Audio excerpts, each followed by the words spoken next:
Hello, welcome to the North East Truth Show. It's the 9th of August 2011. Daz is with me. Hello. Neil's here. Hello. I'm Simon at Large. We were going to do a current affairs thing this week, but seeing as absolutely nothing's happened, we're just going to play a couple hours of mellow tunes, if that's all right. Yeah, panpipes. Yeah, panpipes, ideal. So, John is back here in 2 hours. I don't know where to start. Where shall we start? Start by telling people to stop fucking rioting. Yeah, that's the base one, isn't it? Riots throughout the UK, basically, sweeping up the country, all the major cities from the south up. Don't get us wrong, we're in no way friends of the authorities, but it's counterproductive, and we're going to talk about why, basically. Yeah, essentially. What we've got, essentially, is riots that started in London. Not even sure of the date now, things have happened so fast. I think it was, it was 4 days ago, wasn't it? Right. That they initially started, and apparently as a response, the initial incident that sparked up unrest was the shooting of Mark Duggan, I think it was his name, who may or may not be a gangster, and was apparently shot by police with Heckler & Koch submachine guns in or just outside of a minicab. And initially there was reports that he had fired back. This later changed. It was then reported that he actually fired and hit an officer who was miraculously saved by the bullet going into his radio. This later changed. It's now come out that the gun that was supposedly his, that was found on the scene, was not fired. So there's something very, very cagey about that. Right. Well, it's so poorly constructed that it's almost, with my paranoid mind, like a provocation. Yeah, it does look like that in hindsight, doesn't it? Like a Rodney King. Yeah. Well, yeah, exactly. We've got a local figure from this area, Tottenham, I believe it was, a black guy, allegedly a figure in the community, possibly with criminal connections, let's say. I've got no way of knowing whether that's black propaganda or what, but at this point, somebody who was reasonably well thought of in the area was shot down by the police. A lot of nonsense about the circumstances, which the local community and his family particularly don't believe a word of. That resulted in a demonstration outside the police station, at which point, as I believe, the lad's 16-year-old sister was, for whatever reason, royally filled in by the police, beaten up in front of everybody, which triggered what can only be described as a riot. That's been reported, and all the subsequent unrest across the country has been reported as nothing more than criminal opportunism, and not at all, in fact, specifically not linked to any political, economic issues, social unrest. It's not a riot as we know it. No sense of disenfranchised. They've shied away. The mainstream media, I think it has been mentioned, but they have shied away from the fact that a young girl was attacked. Regardless of that, despicable as it is, what we are saying, don't riot. We are saying stop rioting if you're doing it like... Basically stop looting. It's not rioting, is it? It's not even against any sort of bigger authority or... Well, basically, we're not saying because he's wrong, we're not saying because, oh God, there's some sort of moral stuff, but we're saying this because basically you're falling into their hands. This is a plan. This is going to be used as justification for all sorts of stuff due to the way that it's being portrayed, due to the ways that basically you're playing yourself. Yes. As David Icke would put it, it's problem, reaction, solution. I believe that what we're seeing here is they perceive a future need for draconian measures of control. And it's also spread on what we do. Well, it is, because they're going to directly use this to crack down on everybody. But what's happening here is that the police are manifestly authoring and permitting the riots, fostering it, if you like, by their actions. And it looks like an ambush, basically, because the public response has generally been that it's wanton looting. That's the image that's been given, and it seems to be taking hold. And therefore, the public will be more than happy to see the authorities crack down on it, which will mean new legislation and all the rest of it. We are being played without a shadow of a doubt. Essentially, when the time to actually protest vigorously comes, when it's about food, when we're in the state where Greece is, essentially, we won't be able to do anything because we'll have already consented to have all the powers we had to protest removed. What we're suggesting is that, despicable as an opportunist as some of the rioting is, it is being fomented and it's basically being allowed to happen for maximum damage to property, for maximum show, which will translate into maximum disgrace by the public. The public will find this abhorrent, as they should. They'll look at it and see that, this is terrible. Like, a lot of innocent people are being hurt. A lot of innocent people are losing property and their cars, etc., etc., etc.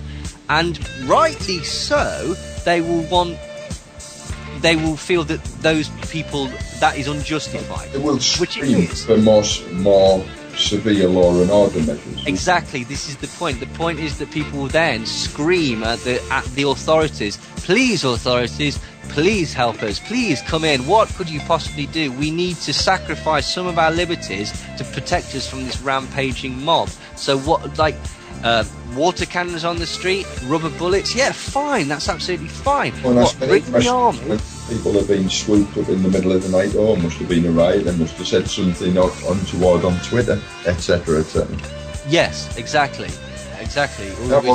Was it 2 arrests? Yes.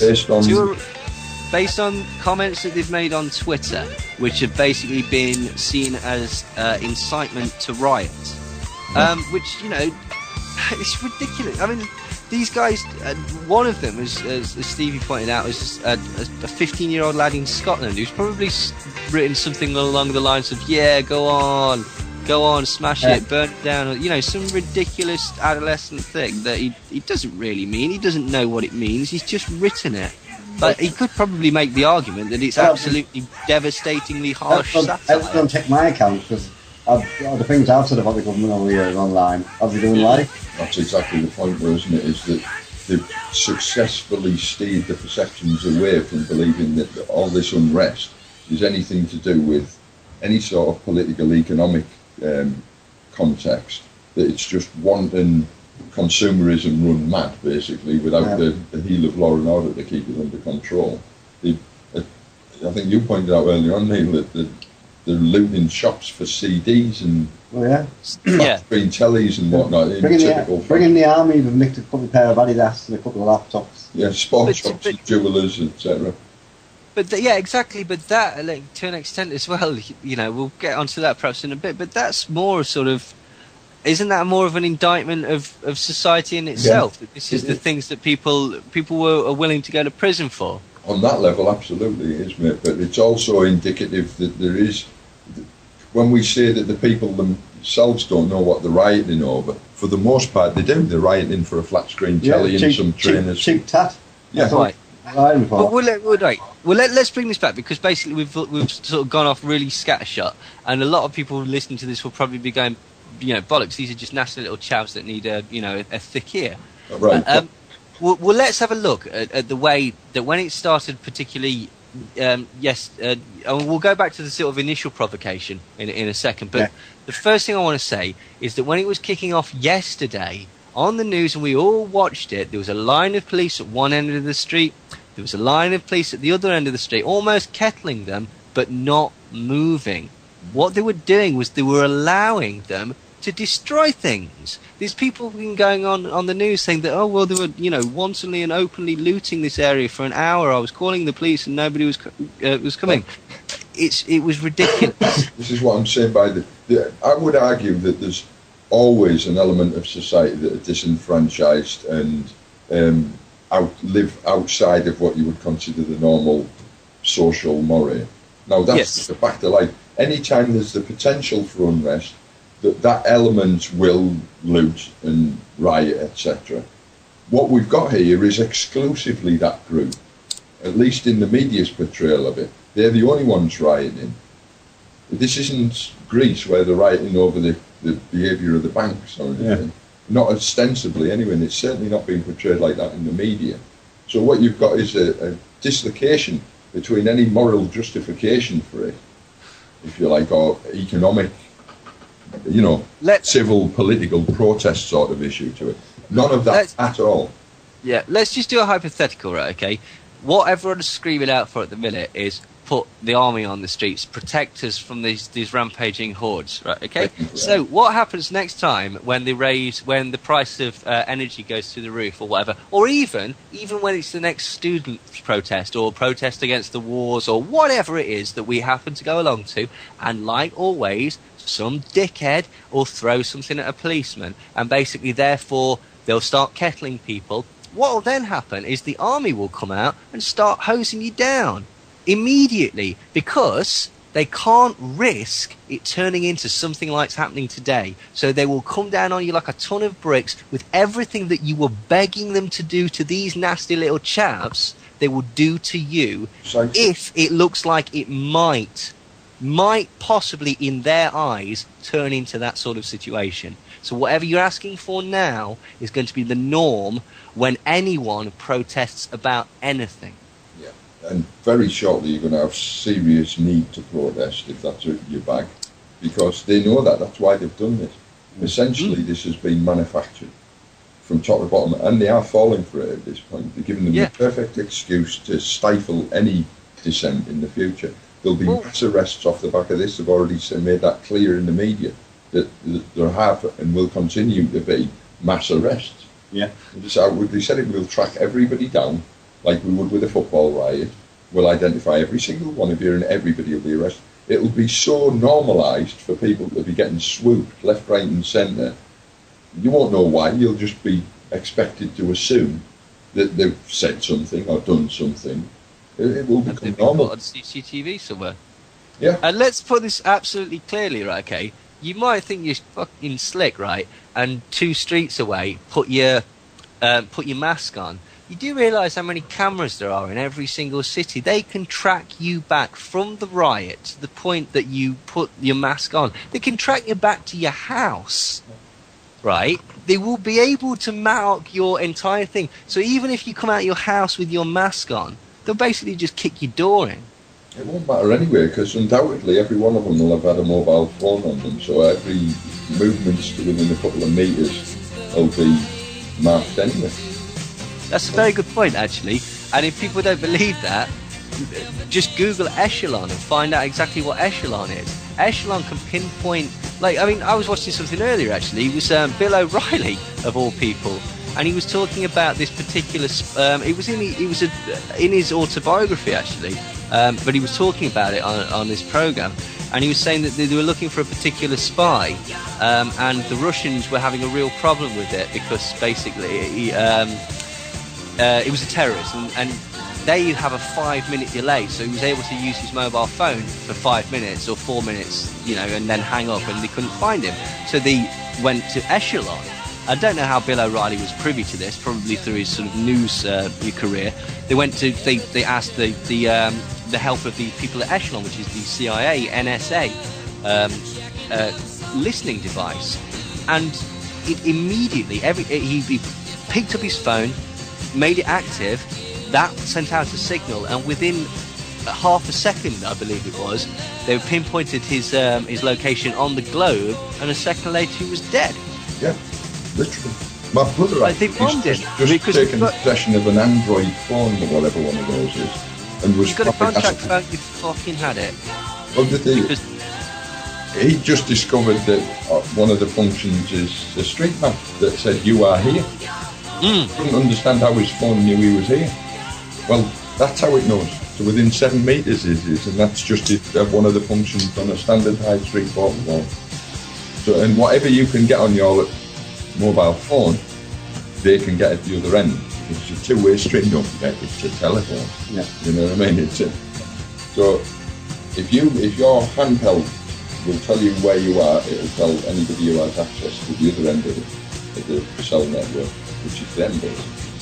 Complete and utter free reign amongst them. All this talk of the net hacking of the media and all that carry on with Murdoch and that, absolute nonsense, because the state possessed that facility in Ireland for decades. Well, we spoke about this a few weeks ago when people were getting all up in arms about people listening to your answer phone messages, which we agreed was despicable as again. But you know, every single email, every single mobile phone conversation that you have is being listened and kept for 2 years by echelon. Every single communication we've ever had for the last 2 years is kept is archived. And I'm not even sure when there's a 2-year limit on it now with the superconductor computers, etc. Memory fillers, that's the way it's kept. Yeah, memory fillers. Right at it in Britain, which is, strictly speaking, sovereign territory as well. Although it's a British Air Force base, memory fill actually is part of the United States of America for as long as it lasts. We'll get onto that in a little moment, actually, but let's get back to the riots then. We're firmly of the opinion that this is controlled response. Well, quite. I mean, for a start, I don't buy for a second in Croydon with that huge fire. They left it very, very, very late to let the fire brigade in. Yeah. Like, I do not believe that they could not have got there. I'm not having a go at the fire brigade, like, particularly. I'm sure this is all orchestrated from way above them. But yeah, I don't believe that they couldn't have organised the resources. One of the things that was being talked about yesterday was that there was no top brass police there. So I assume that basically a lot of the organisation was left to people that perhaps didn't have the authority to make certain decisions. Can I interject here, just as a matter of interest? It is quite possible, you know, that if they were expecting this, or in fact, they obviously were expecting this, the reason the top brass isn't there because they're probably in some sort of national central control room liaising. Yeah, well, that's possibly true as well. But in which case, why did they not react more? You know, well, they did exactly what they were told to the game plan that they were unfolding. Oh no, I'm saying in you know, why did they not react to a more effective thing? And our obvious response is, well, because they weren't supposed to be effective. Well, they were doing exactly what they were ordered to do. Yeah. So, yeah. The reason there wouldn't have been a response, well, they said that firemen had been attacked very early on in all this. In some instances, right? Well, straight away in this risk-averse society that we live in, the protocols that are already in place would basically stultify any attempt to put a fire out, say. You know, it would just stop it dead in its tracks nowadays. So they've already got the infrastructure in place down to a micro level to control the response in that sense. Until they're told from upon high to do something, they'll automatically do nothing. So they don't actually have to issue orders whatsoever. As soon as they state, for instance, that firemen are being stoned, right, that will put a sort of institutional pause button on their intervention, and until word comes down from high for them to go in for whatever response is called for, police escorts or whatever, they'll just do nothing. So they don't have to actually order them to stay out. They just have to put it about, you know, the requirements for them to stand by until information's received or whatever. It's a done deal, you know what I mean? So it's kind of like the perfect solution for not leaving a paper trail of who made you do what. In the inquiry, it comes out that everybody did what they were supposed to do, given their own handbooks, in those circumstances. Nobody's to blame. It's a perfect setup, really. Yeah. It's a micro version of when you mentioned silent weapons for a quiet war before we came on air. We're going to have to discuss that at some point with all this, because it does have direct relevance, doesn't it? Oh, yeah, absolutely. Like, entirely too close, I think. Well, the other thing is, as well, like, a lot of people listening to this will probably be going, no, come on, these are just bad lads. What they want to do is, you know, where were the parents, etc., etc. If I got hold of them, I'll give them a bloody good hiding. And you're absolutely right.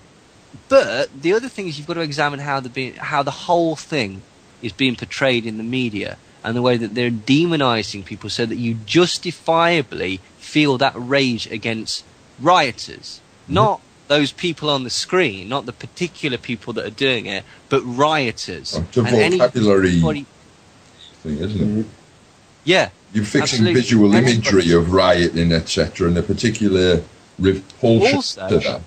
With any group of young, hooded, possibly black teens. Again, we're going to have to get onto this in a little bit as well, because there's a whole racial element to this playing out in parallel to this, which is having consequences even up as far as where we are in the northeast of England now.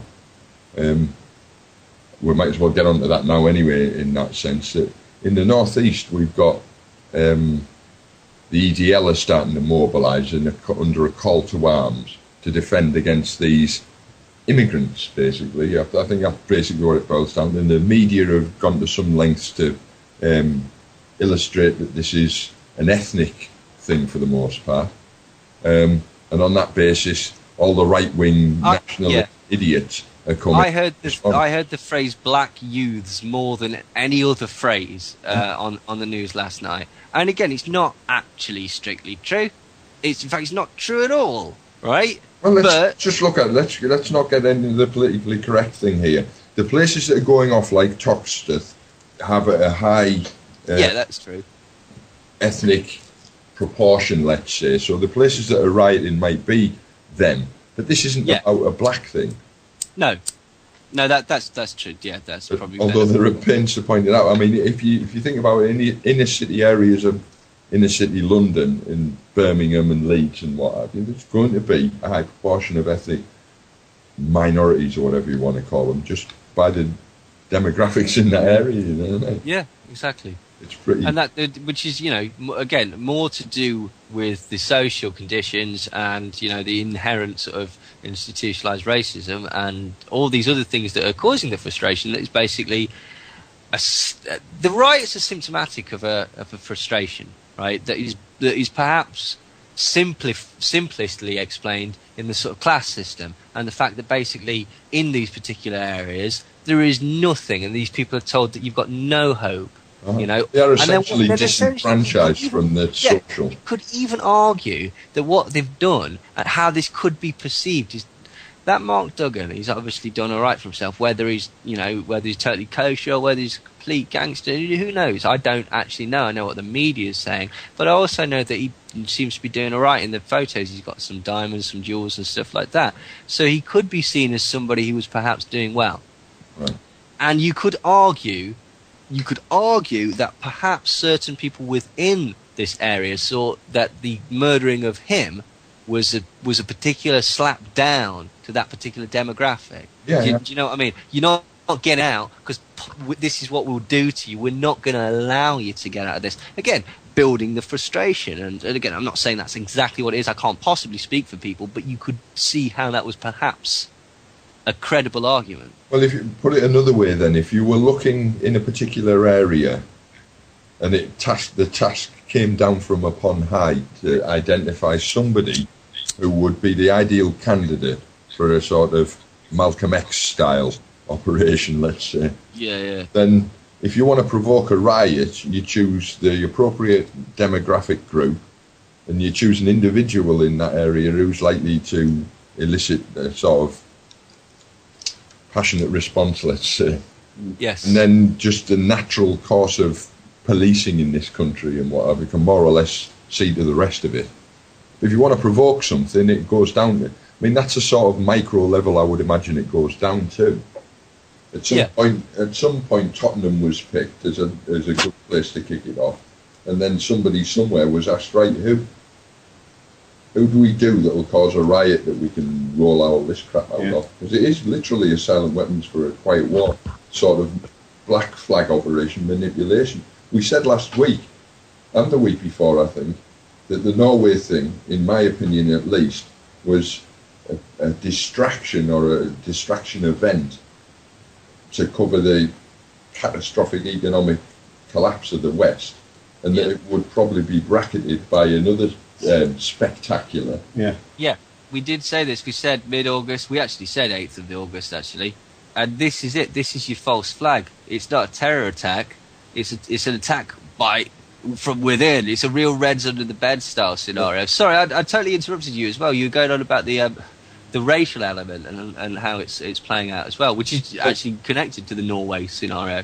It is, yeah. But that was essentially we'd have come back around to this from behind, I suppose. In that there is a whole element where obviously this is a prelude to their response. Yeah. The sort of pit bull response that it's going to come off the back of it.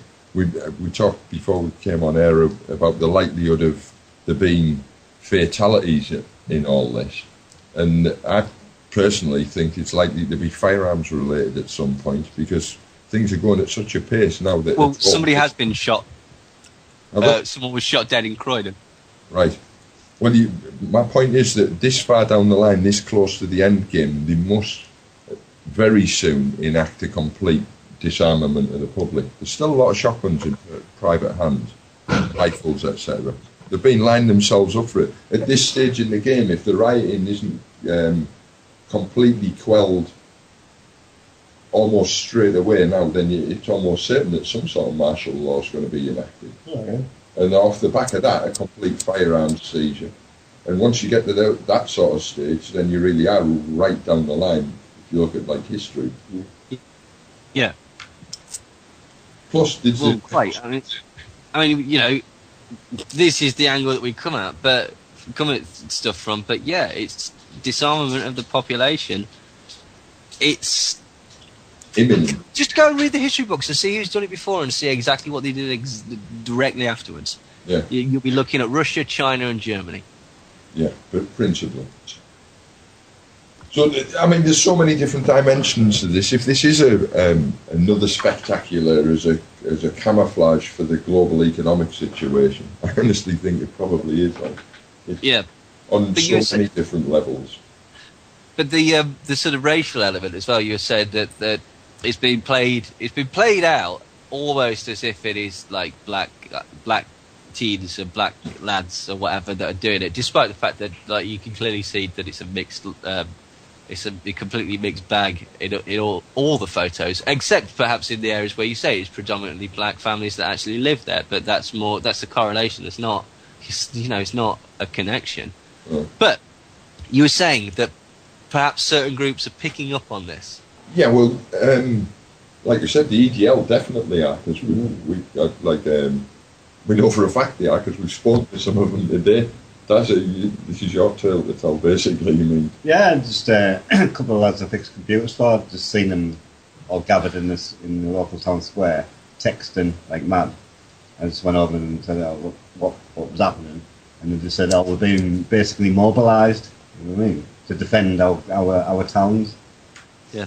And again... They have the local EDL, aren't they? Yeah, they are the local.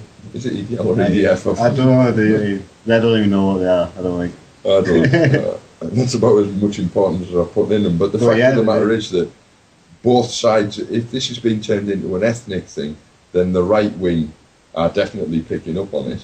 I mean, what we were saying as well was perhaps some football groups were talking about, basically what they're talking about is going out there and I'm sure this is the angle that the particular people, I'm sure they don't feel that it's not some sort of helter-skelter style racial war. Well, it might be, I don't know. But I'm going to give people the benefit of the doubt that basically they're thinking that they're going out there and cleaning up the streets or whatever. With the football lot, they were basically saying that they're going to go out there and basically stop these kids from rioting because the police can't do it. And I'm sure that they think they're doing a good job. It will be used against you. I would beg you, please don't do it, because that's not however you feel it's being, that you're doing it, that's not how it will be portrayed in the media. It will be portrayed as more rioters. And you'll be put in with the same people, even the same people that you were perhaps trying to stop. Aside from the fact that the racial thing is complete bollocks anyway. Well, the fact of the matter is that if they were aware that they're being manipulated, basically, that's what's the worst thing about it. I'd be the first person to stand up and say that there's nothing ignoble about standing up for your community. Yeah, it's a natural thing, a biological imperative, if you like. we're stuck with it. It's when it's co-opted for other means. This has been turned into a racial thing precisely to turn all the individual demographics fighting amongst each other, when what they should be doing is realising that they're being shafted from up on high. It's just as simple as that. It's not black rioting in the streets and white football hooligans or white racists or whatever other demographic it is. Don't be manipulated by them. It's just counterproductive, basically. I mean, let's just take it as read, right? Okay, let you know that it starts growing, and perhaps there's confrontations between different gangs. Be that whites and blacks, or be that football hooligans and chavvy kids or whatever. Do you think the police will come in and take sides and go, oh, actually, these guys are the good guys? Or do you think that they'll just come in and crack heads? They'll come in and maintain law and order, won't they? Exactly. Ultimately, they have to, because the Crown claim the monopoly on violence. Yeah. So it's interesting to note that just before this kicked off, there was media stories about how various London communities had enacted Sharia law and whatnot. That was that Sunday? It was connected to Finsbury Park Mosque and stuff like that. I still don't believe that. No, I don't necessarily. I think it was the primer for this, in that it was meant to provoke. It was meant to put the right wing on its uppers. It was meant. I know the Asian communities, the youth among the Asian communities, have been actively and consciously preparing for attacks from outside, like the National Front and this kind of carry on. They've been doing that for a couple of years at least. What do you think all these kickboxing studios and that appearing all over in the cities is? Quite sensibly, they've stopped smoking pot and going out nightclubbing and started getting fit so they can defend themselves when the inevitably oafish racists attack them, or the police attack them, or whoever attacks them. So the whole thing's been split up and we're being set amongst ourselves, and if we can't, we're setting ourselves up as well for a police state. Just interestingly, just as you say that, there's something that a lot of, I would assume, Muslim people, I'm just on Sky News at the minute, something's happening in Southall. Southall, I don't know exactly where that is, but they're showing large crowds of Muslim youths on the street. Oh, sorry, hundreds of Sikh men standing guard outside their temple in Southall. So again, they're basically there to protect. This is the thing, people, not these particular people, but if they feel the need to do that. Also, this is quite clever as well, because that in essence is a provocation that could be seen or could be spun. What do they do when the riot police turn up and try and disperse them? Which is likely to happen, and then that'll be Sikhs rioting, you know what I mean? We've been played from top to bottom. Yeah, everybody's been played. This is totally just... This is very, very clever. And, the problem is that basically you've got to fight against your instincts, because rightly so, everyone's thinking that this is stupid, there is no motive behind this. There is, whether it started off like that or I don't even think it did. And I just want to say this before actually we go on. I don't buy that this was an organic riot. Even with the police provocation, this Twitter crap, this fact that it was organised through Twitter and fomented through Twitter and Facebook, I would be very, very interested to see where the original Twitter feed came, because when this happened in Iran, and there were mass riots in Iran that were fomented through Twitter, it just so happened that this came through, this came directly from the CIA and from Mossad. And what they were doing was they were trying to foment violence. This is a similar thing has happened throughout the Arab Spring, that social networking sites have been used to get people into the things. And if we look at Egypt, for example, basically that was just an excuse for a military coup. Again, the people themselves were duped, were manipulated. But this is just my point, though. We've been talking about this happening for so long now, in the future tense, in some abstract, distant future. And now it really is happening before our very eyes, isn't it, really? And so you have to basically take it and run with it. If we knew this was going to happen, and we clearly did, then we weren't far off the mark with what's going on. In which case, right. But let's just go over our position again. We believe that basically this was all provoked. Well, then it's very, very possible, allegedly, that this was all provoked, and that people have been manipulated into this action, and that this, and even through the Twitter and the police action, and then the way that it was actually policed and let to go on longer than it should have been, and the way that the fires were allowed, and then the way that it was portrayed in the media, and that basically the point of this is to make people want stronger, harsher action, more robust policing, more robust response. That's exactly what they. And this is the thing: it's problem, reaction, solution. They create the problem, which is rioting people, and the fact that you feel scared, justifiably, and outrage, justifiably. And your reaction is this outrage and this, come on, do your jobs. And I would point out now that if they'd done their jobs properly in the first place, this would not have happened. And then their reaction is to come, their solution is to come in with very, very Orwellian, very, very harsh measures of policing, because that is what was required. And furthermore, it is what you have demanded. And then once an institution gains a power, it's almost impossible for it to surrender it. Yeah. I mean, they can't possibly, in case, it's like, this is perhaps a silly analogy, but for years and years and years, it was people's own choice if they want to wear seatbelts. And I'm not advocating not wearing seatbelts, I'm just pointing out that basically seatbelts were not mandatory. Then it was found out that they could perhaps save some lives, and they were still not mandatory. And then at some point, basically, they were made mandatory. And that is now the norm.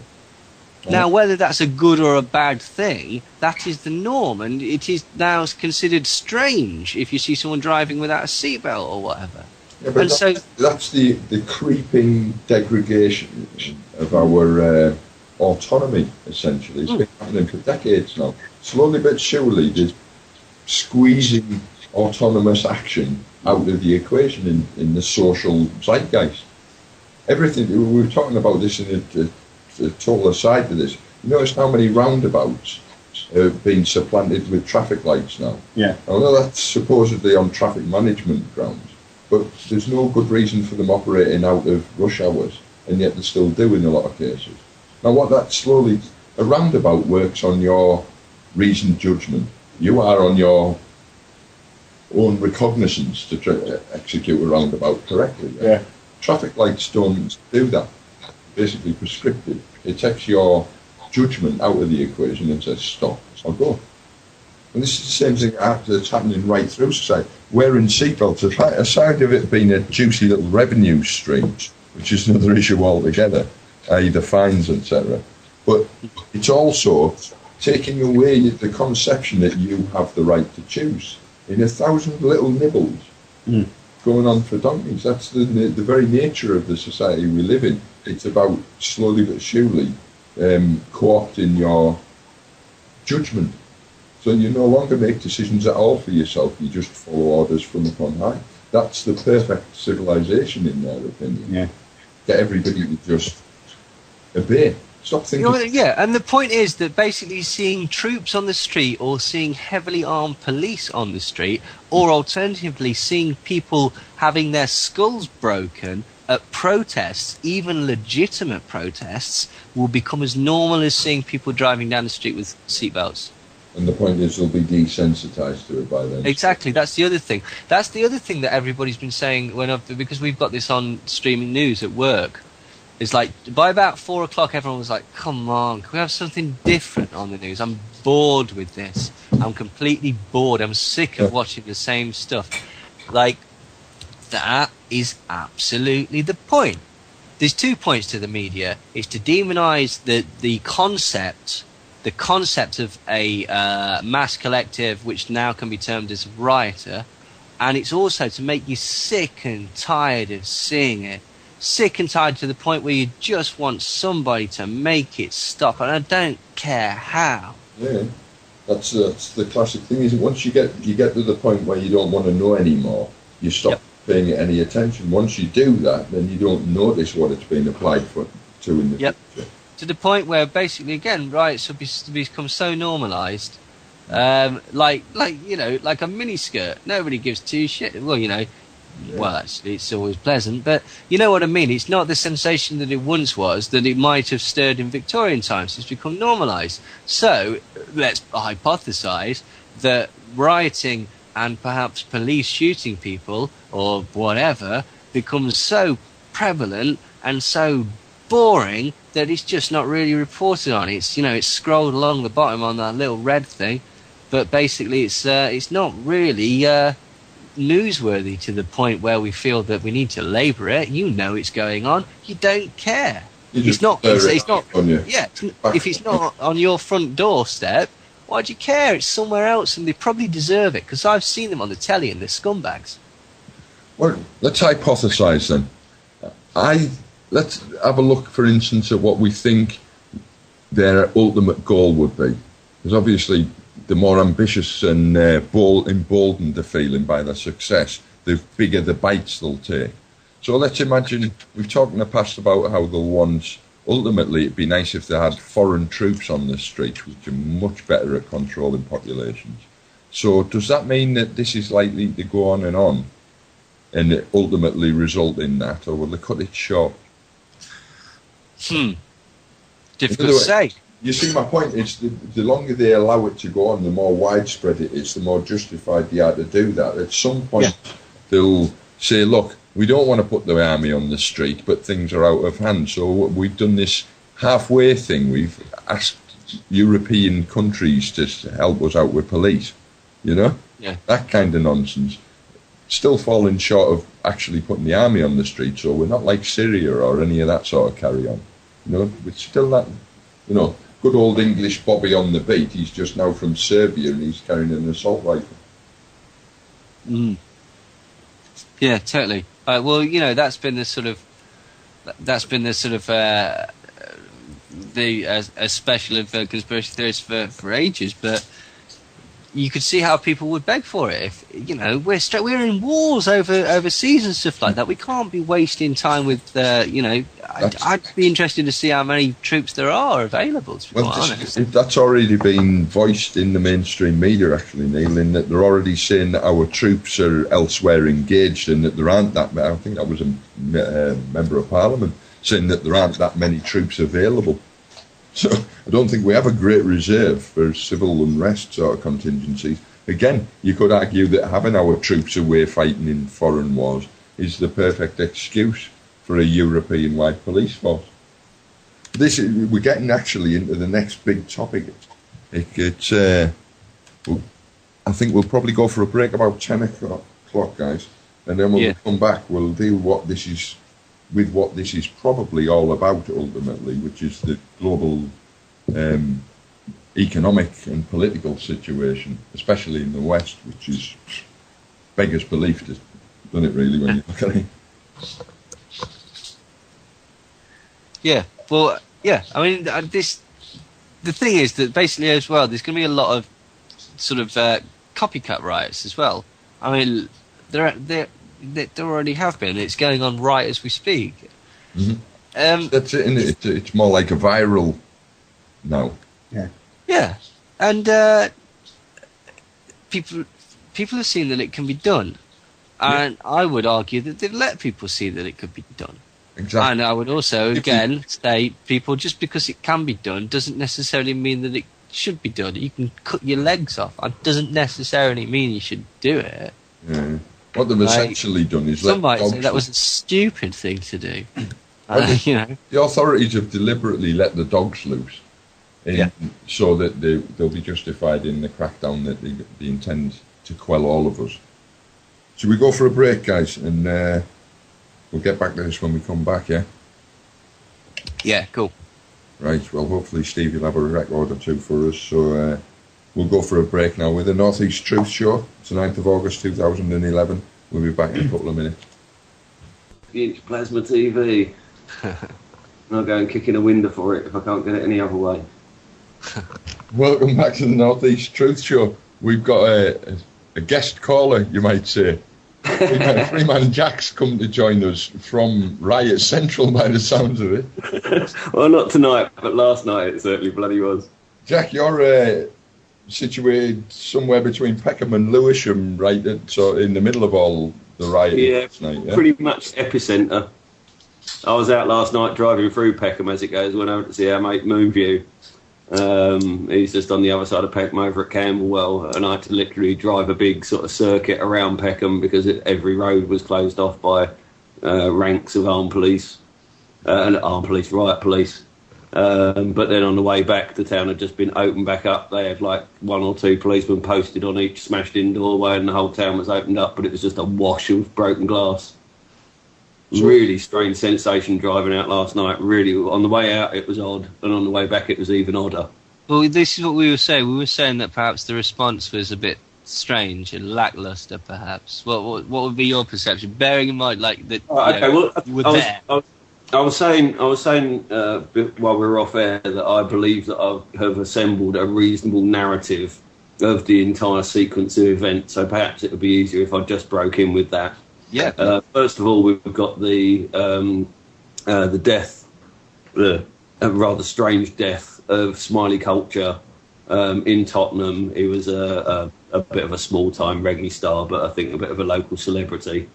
And he died during a drug raid. This was a while ago, wasn't it?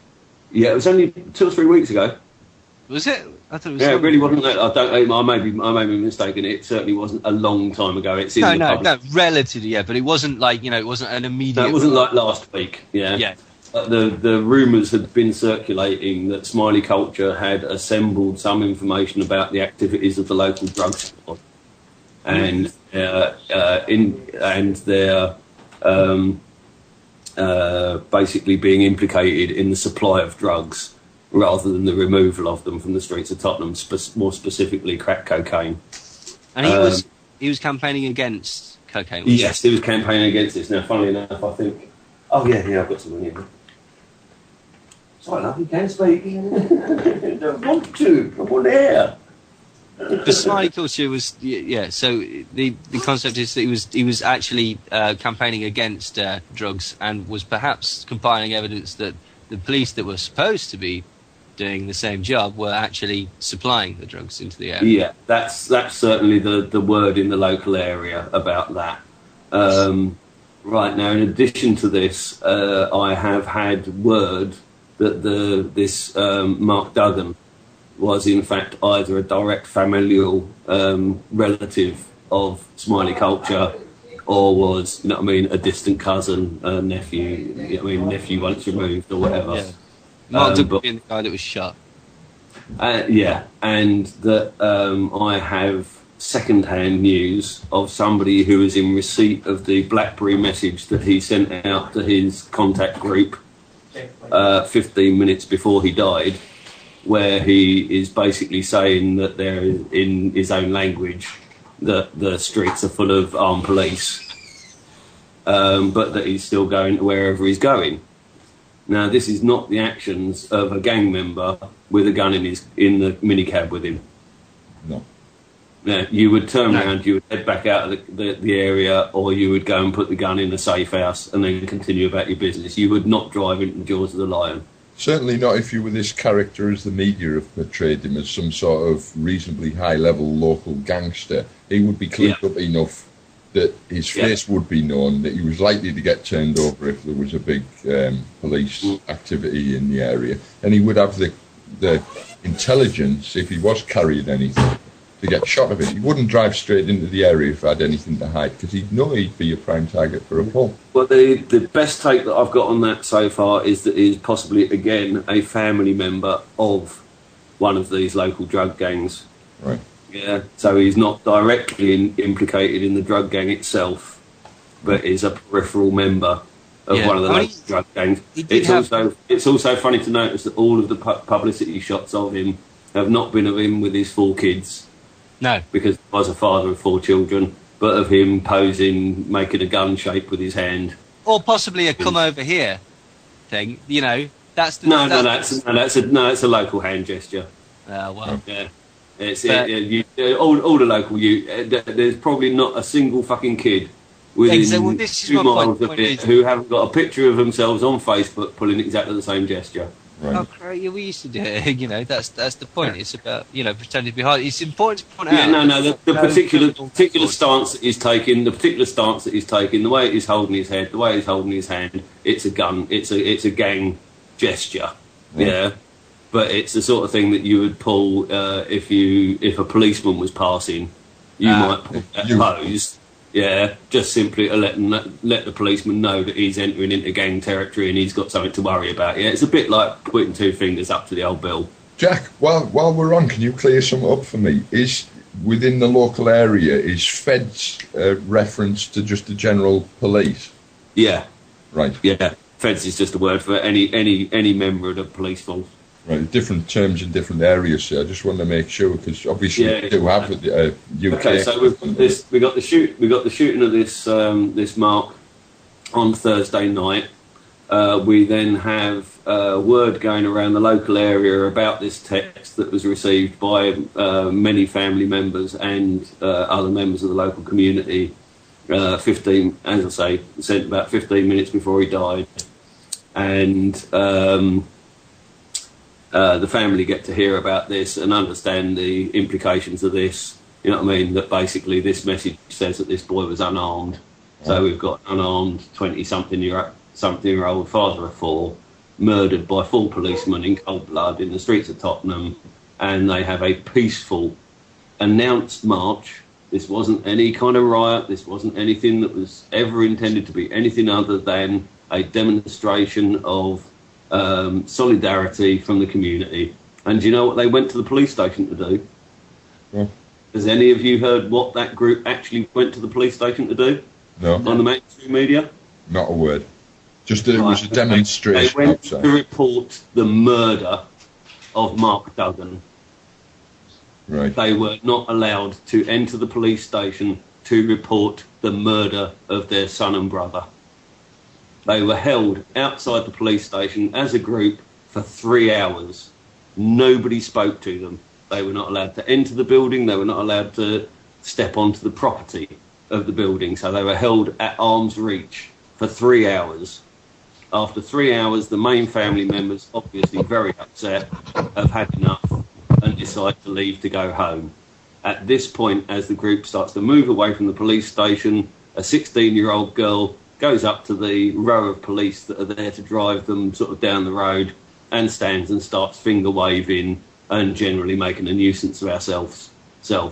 She is then truncheoned to the ground by 6 riot police in front of all of the family members, in front of this entire group that were there grieving and trying to report the murder of their son and brother. At this point, obviously, the initial riot breaks out. Now, like I say, this is I'm not entirely sure as to the precise timeline of this, but I know that at this point there were 2 helicopter units in the air full time. They would have been monitoring all of the activity on the back streets and on the main street and coordinating the police centering onto whatever was going on. And like I said to you off air, if you put a brick through a fucking bookie's window around here, you can guarantee the response of at least 6 vans full of well-equipped police, and they will be there within about 30 seconds to a minute. Yeah. So, as a general rule in the area, you've already got a pretty robust response to that kind of thing. Yeah, absolutely. Yeah, no, there was no question about it. There was nothing else on that night that would have been calling away police. It was a Saturday night. There would have been dozens of well-equipped units already driving around the local area, and at worst ways you're talking about 10-15 minutes to have at least a dozen units within the area. Especially there was a football match on as well. Tottenham were playing that day, so there would have been all of the usual regular police support for the Tottenham crew, which would have been able to be pulled off at a moment's notice. So the conspicuous response at the time was a total absence of police response? Not only a total absence, but there was the YouTube that was pulled down, that YouTube took off literally within minutes of it being put up, of a local resident who was caught up in the riot at the time that it kicked off, talking to a BBC, I don't know whether it's a radio reporter or I think it actually sounds like a TV reporter, and this eyewitness on the ground is saying that there is a riot going on in Tottenham and the police are hiding up the back streets. And that's been removed from YouTube. It was removed within minutes of it being put up. Well, this Evidence is exactly of... what we said. You know, just stand back, maximum destruction for maximum publicity shots. Right, and then what we've seen is basically the harnessing of the poverty of the local youth, the desperation of the local youth, and also the indoctrination of the local youth that all they want out of life is a pair of Nike trainers and a PlayStation 3 and a colour TV. Yeah.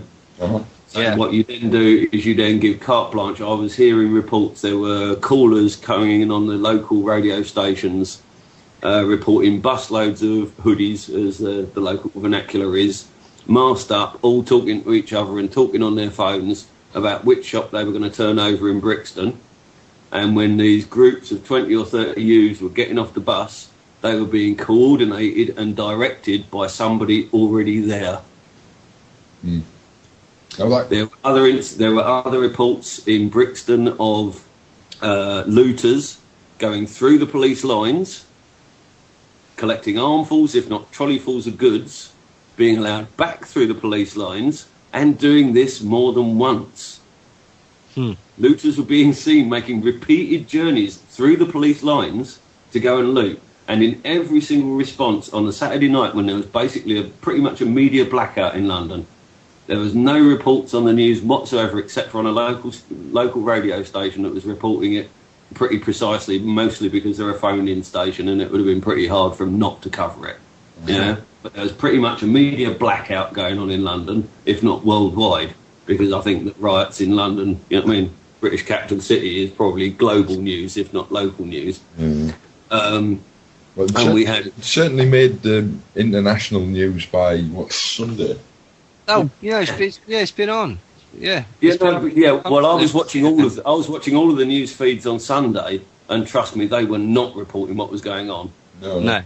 There may be ticker tape reports of disturbances in Brixton.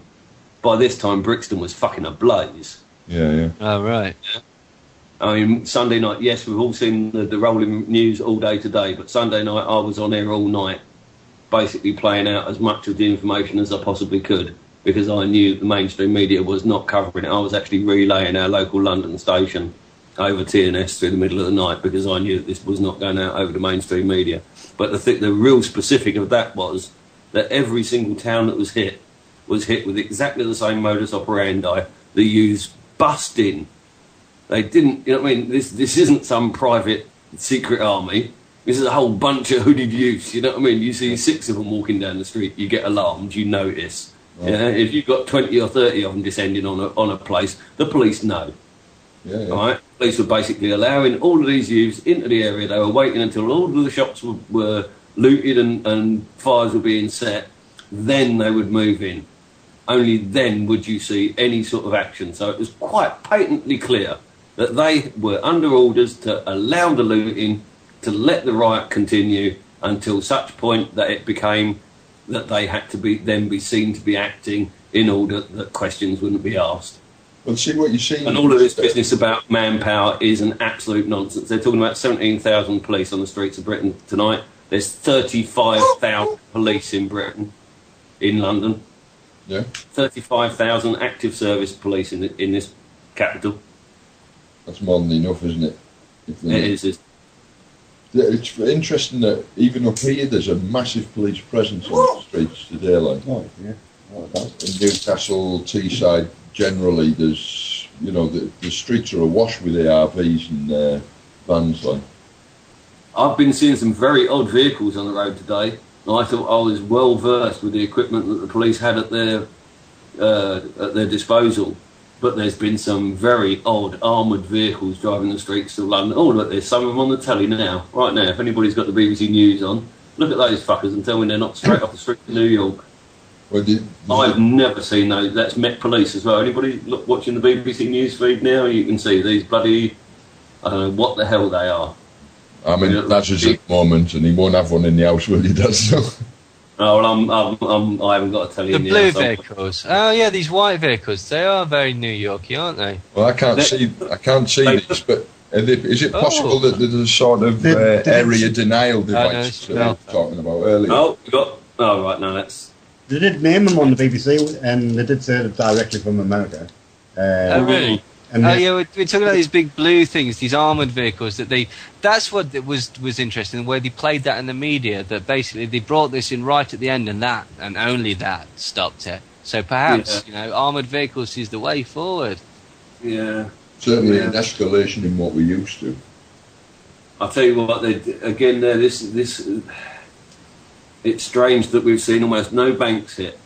We've seen almost we haven't seen a police station hit. Nottinghamshire Police Station. We got a picture of Mark Duggan on the screen, and he's not actually looking like a gangster. He is staring into the camera and wearing a hoodie.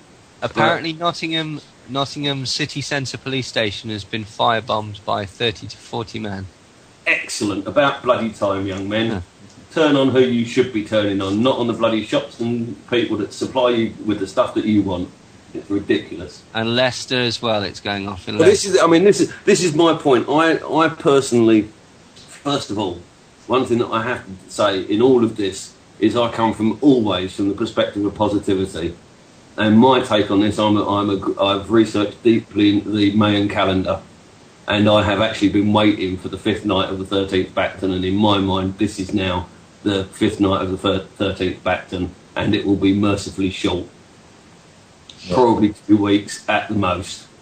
If my calculations are right, 2 weeks is the very limit that this can go to. We're probably looking at 5 or 6 days. But as a result of the 5th night of the 13th Bacton, we end up with the golden dawn that this Bacton is all about. So trust me, this is not going to be this hideous clampdown that the government are wanting to make it. This is going to be the wake up call that we've been waiting for the sleeping British public for years. I hope you're right, Jack. We take the information that we can glean from these facts. We just need to deal in facts. We don't need to deal in rumour. We can deal in facts. Yeah, we all know how to do freedom of information requests. Yeah, yeah. This is the wake-up call. This is the friction that is going to incite dignity. This is going to make people want to become a dignified nation again. It's a desirable goal. Do you think that obviously it's their intention to create some sort? Oh, absolutely. Yeah, it's been their intention to control us all along. But unfortunately, we're naughty slaves. I'm a naughty slave. Oh, I'm definitely a fucking naughty slave. Excuse my language. I'm sorry. I don't know if you allow for language on your show, but I'm a Cockney. We don't censor, mate, and so okay. Speak freely. I've got a choice in that matter. I've met Bill Malone, though, so you can't shock me, mate. Yeah. Essentially, one of the things that I suppose possibly most concerns me is if this moves into the housing estates. I'm really not particularly worried about what's happening at the shopping centres. I mean, one of the things that I have noticed, especially driving through Peckham last night, was that all of the Asian shops, the small grocers, all of the low-value shops, apart from accidental, kind of coincidental damage, were on the large part the ones that were untouched. Thank God for that, at least. In fact, there were many of the shops actually stayed open through the riot, simply pulling down their shutters and manning their 24-hour windows that they usually serve drunks through at midnight and carry on business throughout the middle of it all. And so driving through a shopping centre with every single phones for you bloody Barclays Bank window and all of that put out, and seeing the little Asian guy with his yams and his saltfish and his tins of beans for sale, and knowing that Sainsbury's has got its fucking shutters down, I'm rubbing my hands together with glee. I am so happy. So would you say on the whole that it has been pretty much a case of the corporations have been hit, at least around Peckham? Absolutely. I mean, last night driving down the Old Kent Road, they were turning over the local Carphone warehouse, And I drove past just at the point where the sirens had brought the riot police down, and about 50 youths scattered with armfuls of possessions, and they caught one, who was obviously the last one at the back of the storeroom, being a bit greedy and didn't get out through the shutter before the riot van got there. Because obviously the mainstream impression... But now, my point there being that either side of Carphone Warehouse were two of these exactly what I'm describing here, these local food suppliers, these low-value, local-owned shops, and they were touched. None of the mainstream, the mainstream perception, though, is that basically this is just out of control. Like, I work in a big office, basically, and everybody in the office... was saying, bring in the army. And now, basically, what's happened is the main police station in Nottingham's been firebombed. Now, whatever you happen to particularly feel about that, that's going to be mainstream. That's all that's going to be talked about at my work tomorrow. And basically, people are going to be suggesting that we need to do something about it because these people are indoctrinated. It's not their fault. Yeah, well, I put in the chat box there earlier that any attempt to exert martial law in this country is a declaration of civil war. So our masters are not going to declare open civil war because we've been under martial law for whatever it is, 19,500 years now. Yeah, but I don't think that's going to stop them shooting after it. Could you see that? That's the worry. Bloody down for me? Sorry. You know, that may well be true, but it's not going to stop them shooting people. And they are going to start shooting people. You've all, again there, we're getting into Gandhi territory there, and the facts are in about that. And no matter how much you indoctrinate a soldier, even when you're getting them to shoot on unarmed civilians in a foreign land where the foreigner has been prescribed as the enemy, like Afghanistan or Iraq, I think you'll find that the stats still hold that your average soldier will only shoot to kill 9 people. After that, he will either put his gun down and walk off the battlefield, or he'll start shooting to maim. Yeah, now this is somebody that he has been basically trained and indoctrinated into believing is the enemy. Now, when that enemy becomes their cousins, their uncles, their aunts, it's a very different matter. And I don't care how fucking powers that be plan and machinate, I don't think they can pull it off. But surely that's why the sort of what's his name, McNamara and the Rosadi were doing all this sort of. That's exactly why they've been so heavily indoctrinating people with this Rosadi, McNamara sort of style thing, because people were shooting high, and I agree. I agree, and I hope you're absolutely right. But I still think that the prevalent sort of message should be. I don't know if the momentum is enough to drive it into some sort of revolution. Do you know what I mean? I think that basically all this is doing is setting it up. You're cocking back the hammer. That's what you're doing. That's all that's going to happen. And I don't know. I really don't know. I think a lot of people that are doing this aren't doing it, even when they're attacking sort of what could be considered in activist terms legitimate targets. I don't think they're doing it for legitimate reasons. I certainly, maybe in London, perhaps, because I've not seen that, but in other areas, I'll tell you what was robbed, what happened in Nottingham. They attacked the police station, and then they ran to the other end of the town, and they kicked in the JD Sports and a jeweller's. And and whilst, you know, I agree with the concept of the machinations of the military-industrial complex and how it needs basically a kick in the balls. I don't think that's what these people are doing. Can I also point out that if each squaddy only kills 9 people and then maims a few, that's an awful lot of dead and maimed people before they stop. Yeah, but what I was suggesting there is that is the absolute upper limit. Yeah. Those people have to be demonised. Essentially, you would be talking about, say, the British Army during the Second World War, in the last days when they were walking into Berlin, when they would have considered all of the civilians to have been effectively their enemy. Yeah, they would have been expecting any of them to be carrying a concealed weapon to essentially be trying to kill them. Yeah, and so therefore they can be viewed as an enemy combatant. Yeah, you're not going to get into trouble for shooting anybody in those circumstances. So. No, precisely. And basically the actual statistics come from Gandhi's open-handed march onto the British guns. Right. And when Gandhi marched his, I think it was tens or hundreds of thousands of unarmed civilians onto the British guns, the British soldiers were literally putting down their weapons and walking off the battlefield. That is true, but Gandhi was murdered. Yeah, well, again, yeah, but I'm suggesting that if what we've got to bear it right. First of all, we're talking about psychopaths, all right. We're talking about psychopaths in power. They don't have any knowledge of what it is to be human. Right. Yeah? They've never held a baby in their arms and felt their heart pour out of their body. Yeah, they've never cried with laughter.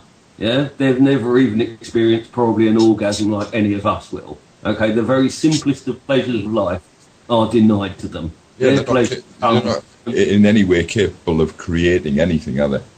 They're just parasitic by nature. And so, if these are the men who are plotting against us, what is it that has stopped them from completely enslaving us already? They've had 2,000 years of trying, at very least, if not 4,000, possibly going back longer. But 2,000 years of pretty fucking good efforts on all sides, and we are still essentially our own people.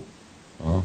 I don't think they knew how to do it to start with, Jack, to be honest. I think this last probably 6,000 years has been a grandmaster aim, if you like, that they've slowly honed in on.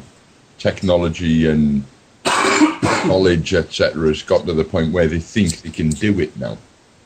You know, this is. I believe that we're approaching an end game, as you were saying. I don't know much about the Mayan calendar, to be honest, but explain that back to the Mayan calendar. Okay, well, the real importance of the 13th Bacton, which is the Bacton that we entered on the 11th of February this year, is it's the final Bacton of the Mayan calendar. Now, each Bacton is made up of 7 days and 6 nights, and they are pretty much a 1/20th factor of length than the previous one.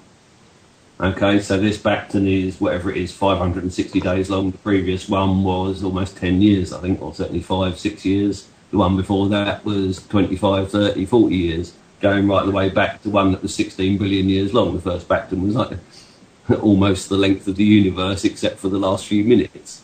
Right. And essentially, in each of these Bactons, there's an identifiable 5th night, which is kind of the low point. It's the waning moon. It's the outpouring, and the 5th night of the 13th Bacton should be coming up around about now. In comparison to the 5th night of the 12th Bacton, which is almost entirely coincident with the dates of the 2008 economic crash, by extrapolating out from the severity and the nature of the 12th Bacton's 5th night, then we should only be up for a 5th night of a duration of approximately 2 weeks maximum. Right. So wherever it happens, your estimation is likely to be pretty intense, but again, on a scale of each one becomes more. Each 5th night has become less physical and more emotional. Right. So yes, this 5th night will be very upsetting. It will be very emotional. It will be very tumultuous. But I don't know if any of you noticed, but apart from that one guy getting shot, there's almost no casualties. We were discussing this earlier, Jack, and isn't that odd? If their agenda is to grab the most power or sovereignty from us in this bite at us, then there almost certainly will be casualties, I would have thought. It's even possible that some bodies might turn up some of these burnt buildings. All of those shops being burnt on Peckham, there is no way that you could plan to have planned for all of that and to have moved the occupants out. And trust me, if you've seen the firemen crawling around in those I should imagine half of those haven't even got planning. Uh-huh. And certainly not fire escapes or anything like that. No injuries, no deaths, no reports of any major bloody, except for one guy that's been shot in Clapham, and that was probably a game bloody vendetta. Well, at the moment, probably that's part of their grand master plan, in the sense that when the deaths will be announced, it'll be very much an organised and calculated move, you know.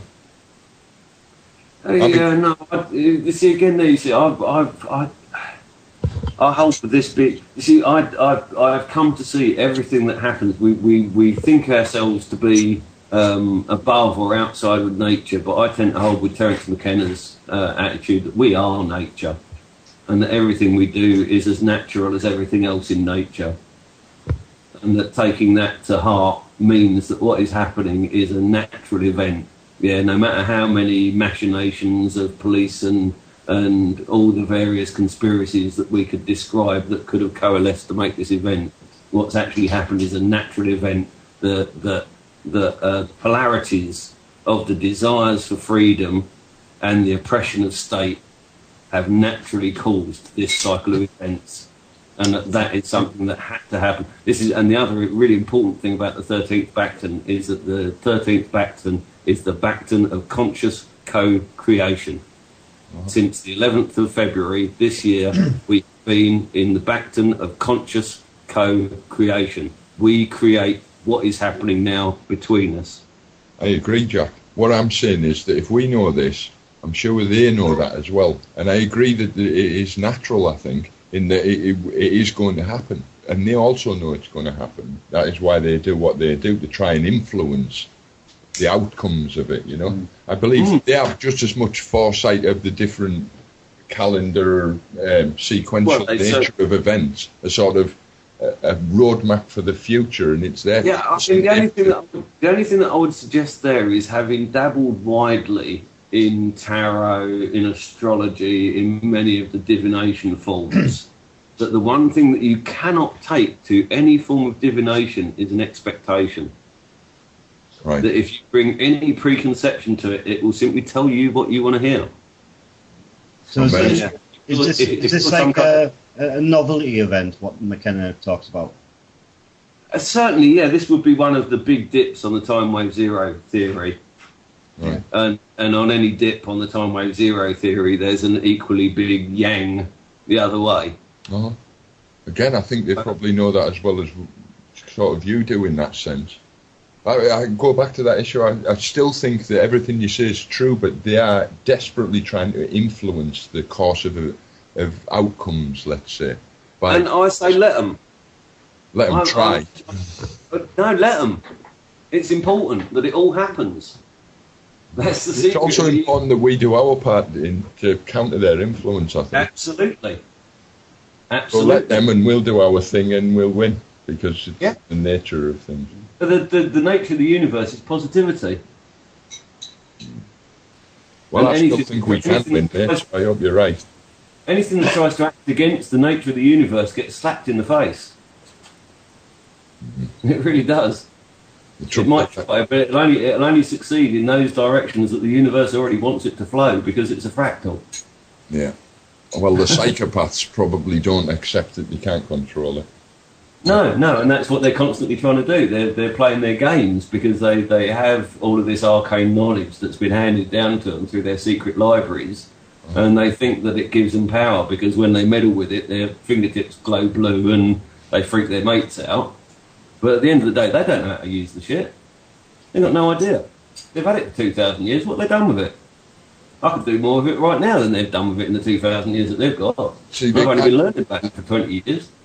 Ultimate power without the capacity to create anything at all is ultimately futile, isn't it? Yeah. Basically, they always need some human beings, because that's one of the things I came up with is the lack of desire to do anything other than to enjoy what I'm surrounded by. Well, when I kind of learned the spell of making, I realised that the most important lesson of the spell of making is that you've already got what you want. Well, you mentioned spells, Jack. I heard somewhere that money itself is essentially a spell, a curse. So it kind of backfired on them, and now they've got all the money. Well, maybe, but there's another theory, like in this sort of Enochian school. I mean, this is sort of better talked about by people like Michael Tsarian. But basically, what they're sort of their goal was from John Dee onwards was first to make energy out of matter by splitting the atom, which was basically the Manhattan Project and the atomic bomb, and then basically to create matter from energy, which was the CERN experiment at the Large Hadron Collider. Right. And then after that, it's endgame time, because he's blood sacrificed to the macrobes, or the pan-dimensional demons, whatever you want to call them. But basically, there is that. That's another concept. I mean, I hope you're right.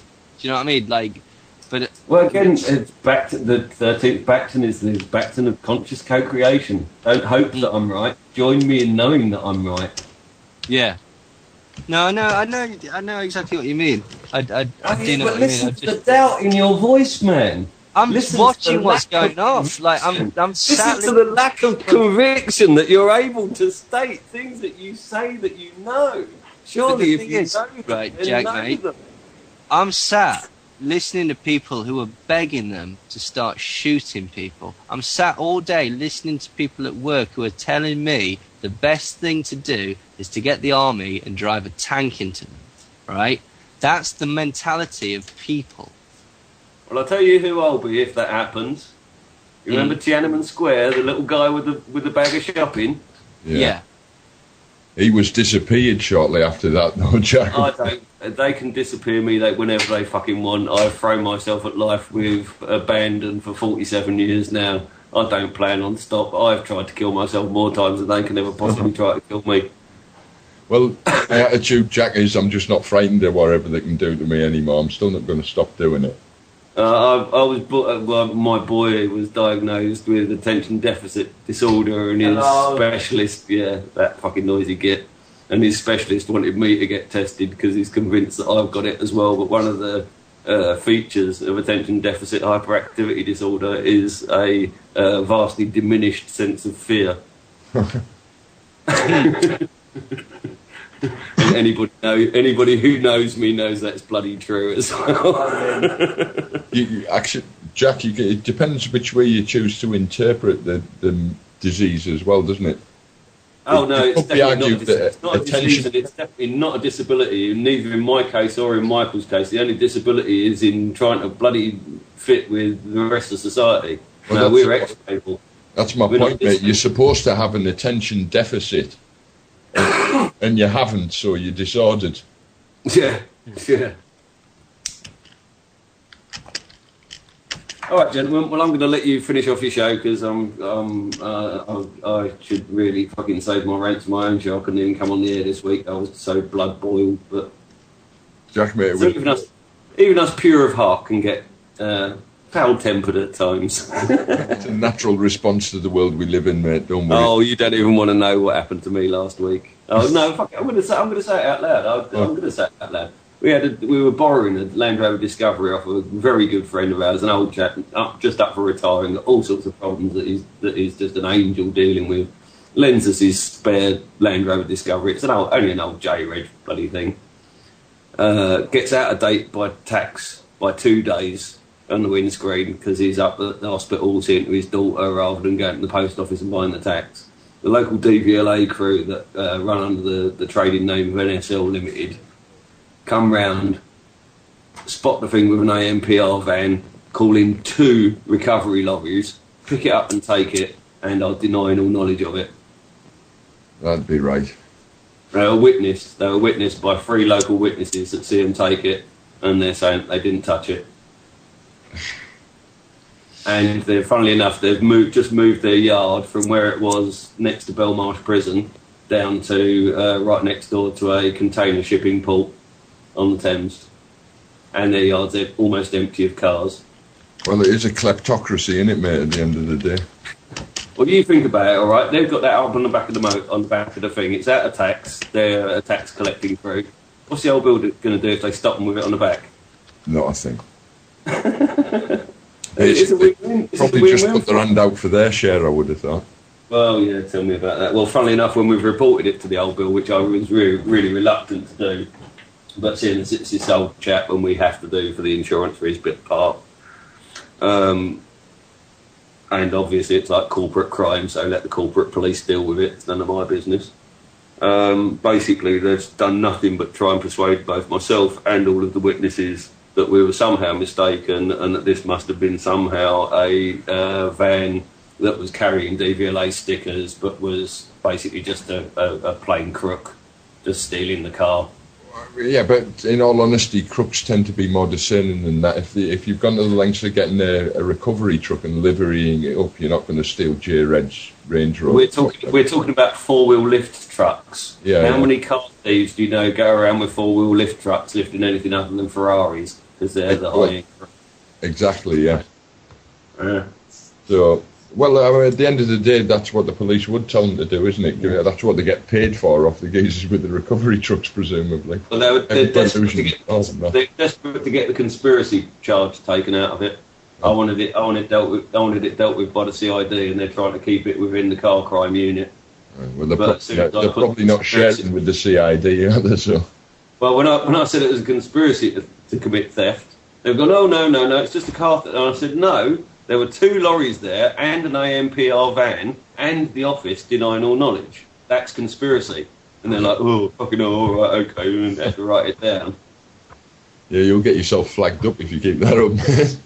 I don't give a flying fuck. I live 2 miles down the road from the MI5 building. I've invited them round for tea. They don't own me or my fucking children, nor does the fucking Pope. I'm a pict and I'm in rebellion, and fuck the lawful. Is that clear enough, people? Yeah. Hey, that, mate. It will be a non-violent rebellion, trust me, because I have never thrown a punch in my adult life. I threw one when I was 16, and I'm still ashamed of that to this day. I have never taken a violent act in my adult life. You've hit me, you bastard. Yeah, but you're a fucking kid now. Fuck off. What bloody good did it do you as well, eh? Nothing. Right, precisely. And did I apologise afterwards? No. No, maybe not actually. That is pushing it a bit.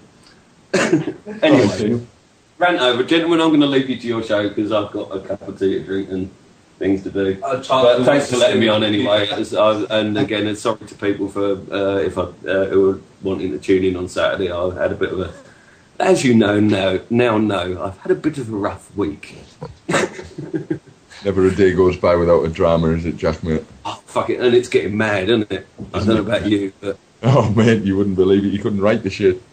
Yeah, no, you really couldn't write this shit, could you? If your lives are anything like my life, then God help you. That's a whole nother story, though, isn't it, guy?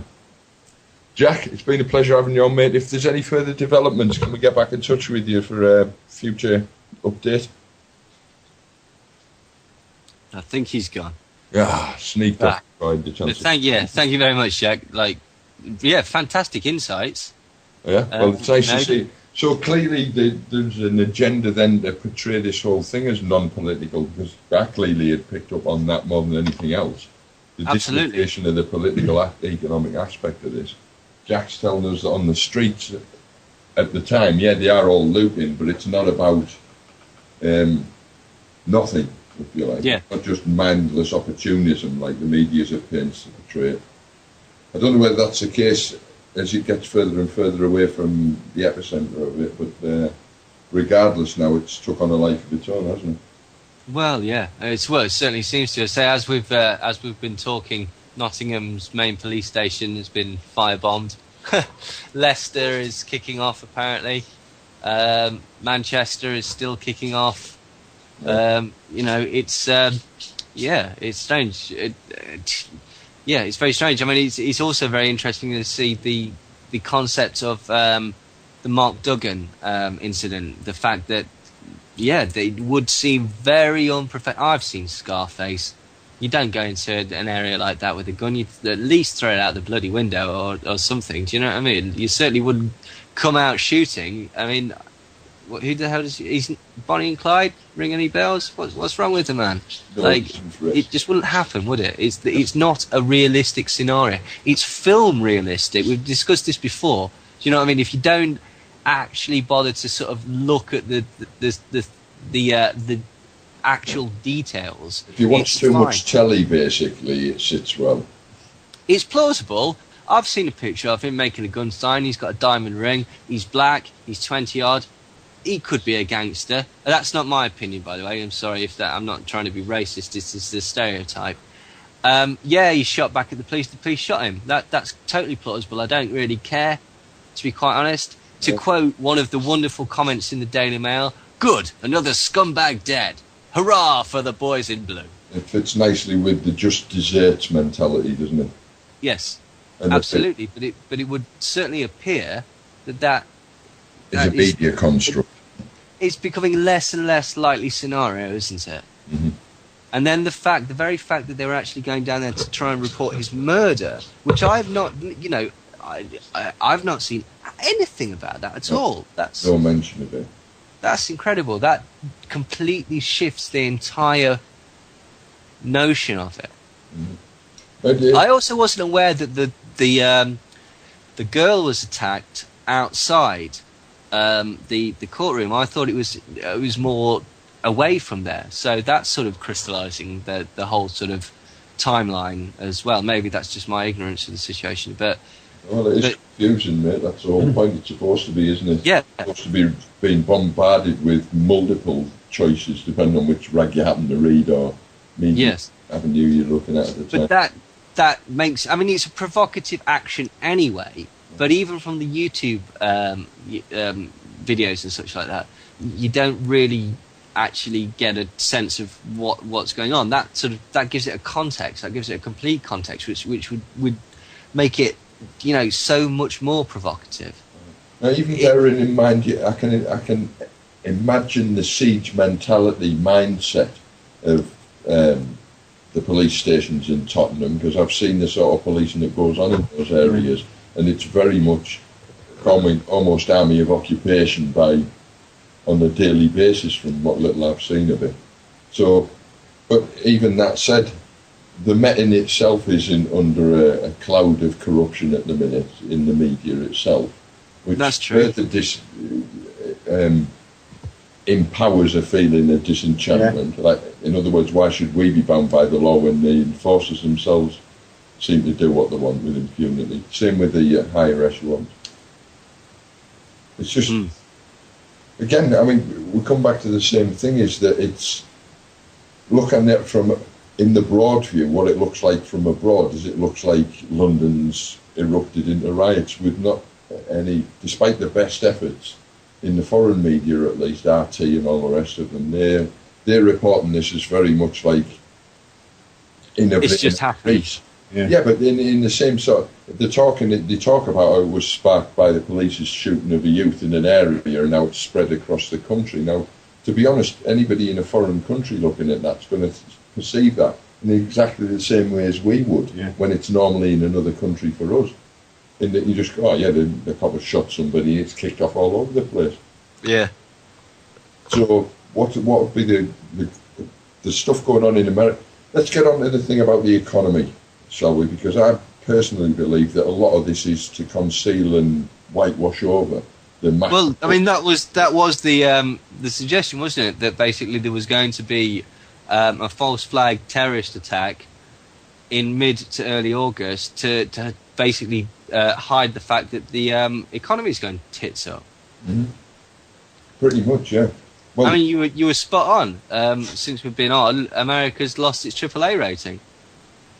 Well, it's not the end of it, we don't think either. It's even in the mainstream, again, they're actively talking about this is only the beginning, the first downgrading, not by any means the last. Moody's are hovering around, threatening to downgrade them from AAA to AA. Which essentially means that'll be the start of another fall in the Standard and Poor, and then have to degrade. Once there's a disparity, that will... Who aren't a proper company, by the way. Yeah. But, well, Obama seemed to think, he made a statement, didn't he, just the other day, that who were Standard and Poor anyway, and they were only a credit rating agency, and as far as he was concerned, they were still AAA. Standard and Poor's, or the market's response to that, was a 5-point drop on the Dow within minutes of him making his statement, basically. And it's precipitated an absolute collapse economically. You're just not hearing it in the news, precisely because it's all about riots and that. Yeah. Look at the foreign media, and they have a more balanced perspective, if you like, and the Euro's in massive trouble. Yes. Still all apparently unconnected on the face of it to the American thing, but clearly it is, in that the whole rotten mess is interwoven and intermeshed. So I think it was early on was saying that apparently there's been reports of quite significant troop movements within the United States across the country. I don't know what that's in anticipation of. Oh, the military movements and stuff. Mm. Yeah, there's been videos posted about that people have taken of like huge trains, and basically they're all sort of transporting what appears to be military stuff. And yeah, it's difficult to say. Very difficult. Mobilisation, though, obviously. Something's going on. They're moving something about. See, for whatever reason. I've long thought that, in the worldview at least, the city of London, Britain, London itself, is perceived as the epicentre of sort of global capitalist. It's Oh yeah. Seems Well, it is the birthplace and the sort of symbolic home of all this, and the West specifically, and that if the Americans see that London's rioting, even in this contrived way that it is, if rioting's broken out all over Europe and now in London itself, I wonder if that'll start rioting in the States. That'll basically be the catalyst or the last act of this whole consolidation, you might say. Well, they are reporting on CNN. They're not just reporting London. They're reporting London as the main thing, but reporting that it's spread to 4 cities. Uh-huh. So, well, the average American, that's Britain, isn't it? Basically, exactly. That's quite. I'm surprised they didn't say states, but. Well, America must. If America was already teetering on the brink of mass social unrest, the last few weeks must have just about clinched it for them. And now to see that Europe's collapsing, etc. as well, I just wonder what their reaction will be to this, given that this is a contrived event, I think. Well, it would just need some sort of spark, wouldn't it? But that's easily manageable. Mm. Well, again, you can always provide one, can't you? Like with the Mark Duggan scenario, it's quite possible that was just that.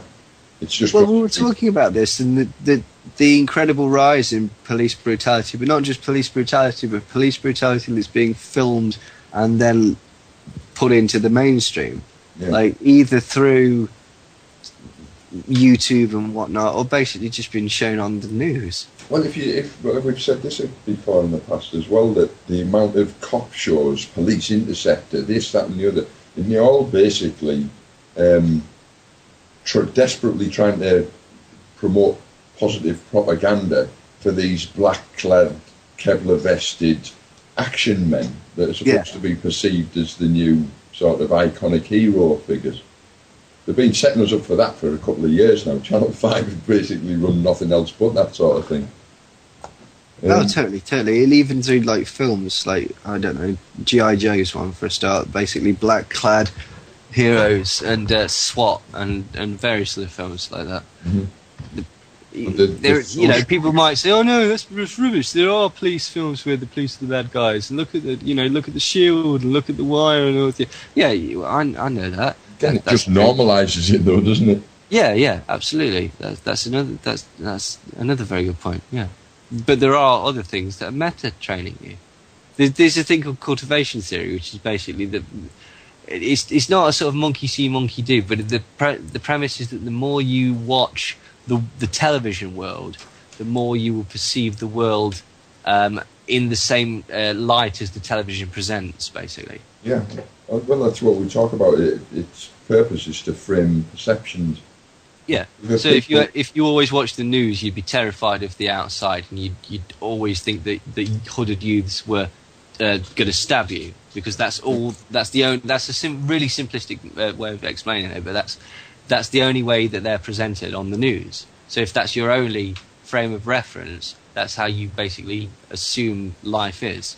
Yeah, it's learned behaviour through the TV, isn't it? Yeah, and so that's exactly why it's so powerful, that the way that this is being presented, regardless of what's the actual facts, that's why it's so important, and that's why it's so dangerous. Because and as I say, the average Joe, hopefully they're waking up, and some people are starting to realise that there's something a bit dodgy about this. But as I say, through this sort of complete saturation of it, basically all they're thinking is, I'm bored of this and I'm sick of these nasty little chavs. Which is a problem. Well, if you look at the average mainstream blog in response to things like Yahoo News and that, I bet you that 95% of the time I can tell you what newspaper a blogger reads by the tone of what he writes in his blogs. You just see it everywhere. Sun reader, Telegraph reader, Mail reader, Times reader, Guardian reader, whatever they be. You can just see the reflection. And when you speak to people in the streets, you can essentially, everything that comes out of their mouths is reflective. You can tell where they got it from. His opinion on something is basically what anybody's supposed to glean from watching Time T's news or whatever it is. Or they're just repeating an opinion that they've heard, because basically that's the opinion that they believe to be the most correct. Norm, yeah. And that's fine, it's all right to take other people's opinions on board, and other people know more than you sometimes, but at least analyse it, for God's sake. The trouble is, it's received and just stored as fact without any critical examination of it. Now, there's no critical editing process going on. It just comes in and forms who they are, and they're not even conscious of where they got it from. You just think it's normal, so you must be somehow mad for not speaking fluent X Factor, and it's precisely because you just don't recognise the way somebody who thinks about their environment critically thinks. It's alien to them. They get how they think is delivered to them in a software package through the television and the newspapers, and just is downloaded and stored as fact without any sort of critical overview. Well, if you, for instance, here's an example. You know how we're always going on about how nation states are actually corporations? Mm-hmm. In literal fact, in a sort of parallel sense, they are quite literally corporate entities. Well, if you told that the average guy in the street that the UK government was actually a corporation, he would just look at you as if you were insane, because that's not how his environment teaches him to think of his world. It was admitted on was it CNN? We were watching it. Yeah. It was the Glenn Beck show, I believe. It was Fox. Republican Alan West stated explicitly, and this is a direct quote, "The president is the CEO of this corporation known as the United States of America." It is just a literal fact, what they call a brute fact in social speak. It's not an institutional construct, it's a literal fact that the government does operate as a corporate entity, and we are part of the corporate assets of it. There's a whole issue of corporate ownership involved in the way they manage us. And when you view it from that perspective, they are managing us from top to bottom. It'd be negligent not to manage our perceptions of the world we live in if it's the mechanism by which they control us. It's just it's logical deduction. If you were running a country, you would manage it in every sense that it was technically, physically and scientifically possible to manage it, you would. Because your very existence depends on it as a government. So that's what they do. It's not conspiracy theory, it's just behavioural sciences co-opted by political philosophy to socially control. Anyway. Well, I mean, what we were talking about the economy, the things that have been happening that perhaps you haven't seen because of all the riots in England, is the fact that there's been a run on the banks in Greece. So basically in Greece, people have been desperately trying to get all their cash out of the banks because they basically don't trust the government, and they don't trust the banks, and they don't trust anything, and it's all collapsing. Right, well, that is the quintessential catastrophic collapse of the financial system. Then in with that is the collapse of government and the collapse of the actual economy. Yeah. Well, also their debt, or their annual debt, is 152 times or 150% of the gross national product. Do you want to read us that passage from Silent Weapons for a Quiet War? Oh yeah, let me just find it. Sorry, 2 seconds.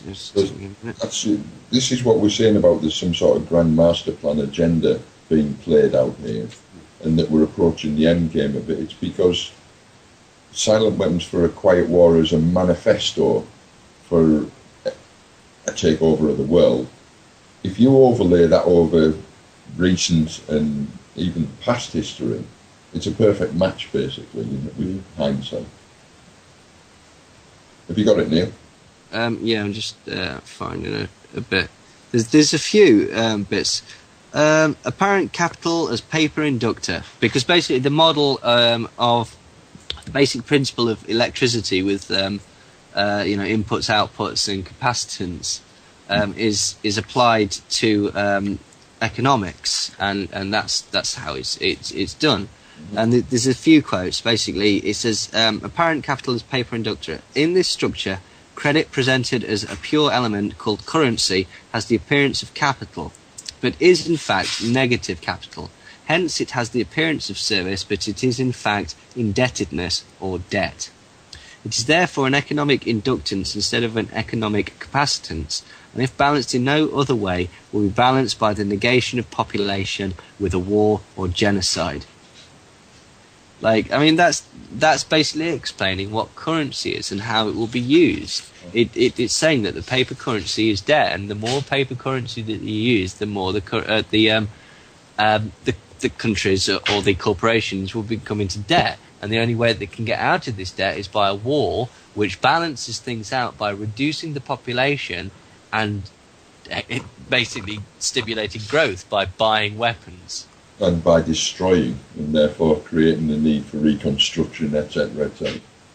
Yeah. It says, basically, to make a short story of it all, it was discovered that an economy obeyed the same laws as electricity, and that all of the mathematical theory and practical and computer know-how developed for the electronic field could be directly applied in the study of economics. This discovery was not openly declared, and its more subtle implications were and are kept a closely guarded secret. For example, that in an economic model, human life is measured in dollars.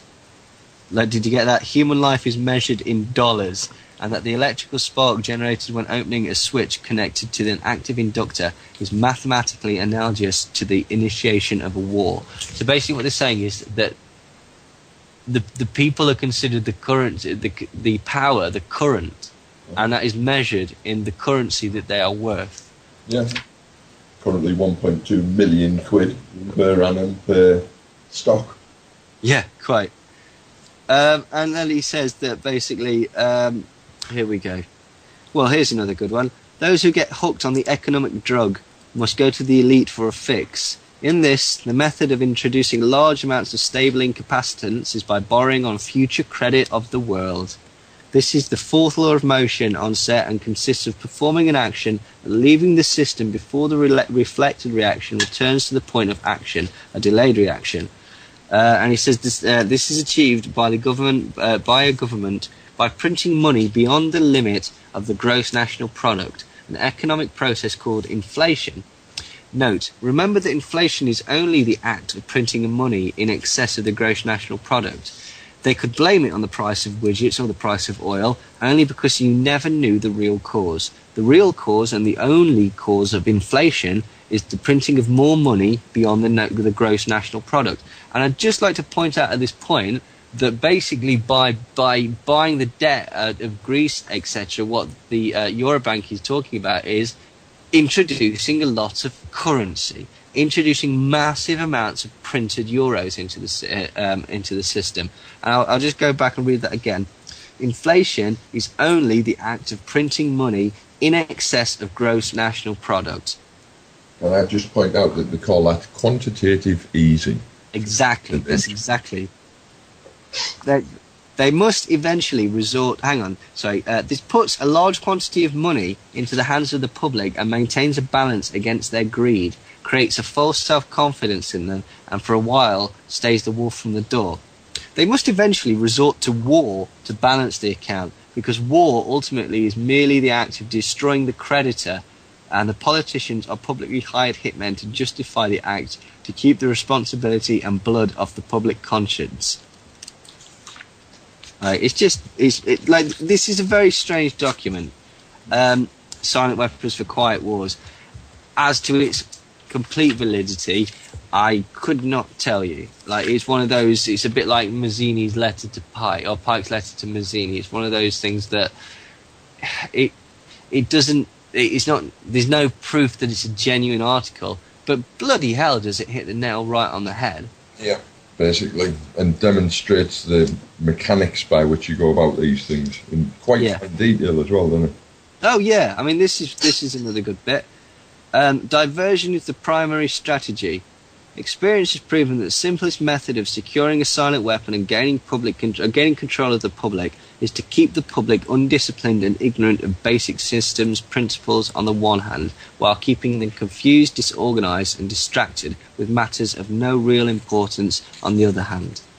In the media, keep the public attention diverted away from the real social issues and captivated by matters of no real importance. Well, that's certainly true. Yeah. In schools, keep the young public ignorant of real mathematics, real economics, real law, and real history. Well, that's certainly true. I mean, look, even the basic nature of absolutely everything and the propagandized way, even by going through the education system, you realise that, oh, crikey, there's more than one opinion as soon as you get into the sixth form. And then when you get into university, you realise, like, oh, well, of those opinions, there's 3 or 4 opinions that have a sub-opinion and don't agree with the, it gets wider and wider and broader. And even if there is a consensus, it's only because the guy whose consensus it is had sufficient power to make it so, not because his theory had particular merit, but because he had the strength to make it stick. It's just all things nonsense from top to bottom. What strikes me about education specifically is what they don't teach you. Yes. The amount of things that they should teach you that don't, and that any rational, sane, genuinely good society would teach everybody as a matter of course, like how the actual system works, so that they could have some rational opinion on whether or not it should continue, but they specifically keep that knowledge from us as if it's some sort of esoteric secret. When all it is that they don't want you to find out what dirty little games they play on a daily basis. Yeah. Right. Entertainment. Keep the public entertainment below a 6th grade level, which is, young, basically. That's certainly true. That's fine. Absolutely. And finally, work. Keep the public busy, with no time to think, back on the farm with the other animals. Mm-hmm. It's a while since I've read that, but it couldn't be more nail on the head than it is, could it, really? Yeah, and this is an old document now, actually. Whether it's a forgery or not, it's been around long enough to have stood the test of time, in that it still applies in every sense to what we're seeing go on in front of our eyes. Well, here's one that definitely applies. Keeping them ignorant is achieved by engaging their emotions, increasing their self-indulgence and their indulgence in emotional and physical activities by an unrelenting emotional affrontation and attacks, mental and emotional rape, by way of a constant barrage of sex, violence and wars in the media, especially on the TV and the newspapers. Give them what they desire, in excess, junk food for the thought, and depriving them of what they really need. You must rewrite history and law and subject the public to the deviant creation, thus being able to shift their thinking from personal needs to highly fabricated outside priorities. The need for law and order is a classic example of that. If we were truly advancing in terms of, dare I use the word, civilization, we would have less and less need of strict law and order. But precisely because the regime's primary imperative is to ensure the continuation and ever-increasing dominance of the regime. And for us to be well-informed, morally upstanding, sentient human beings would make that very difficult for them, you know what I mean? We just wouldn't suffer it if we knew what was going on. So they spend a lot of time training us not to know what's going on and not to even question. Well, yeah. I mean, this is one argument, isn't it? And it really depends. I'd encourage people to basically have a read of it. You know, it's available online. It's available in Bill Cooper's book, Behold a Pale Horse.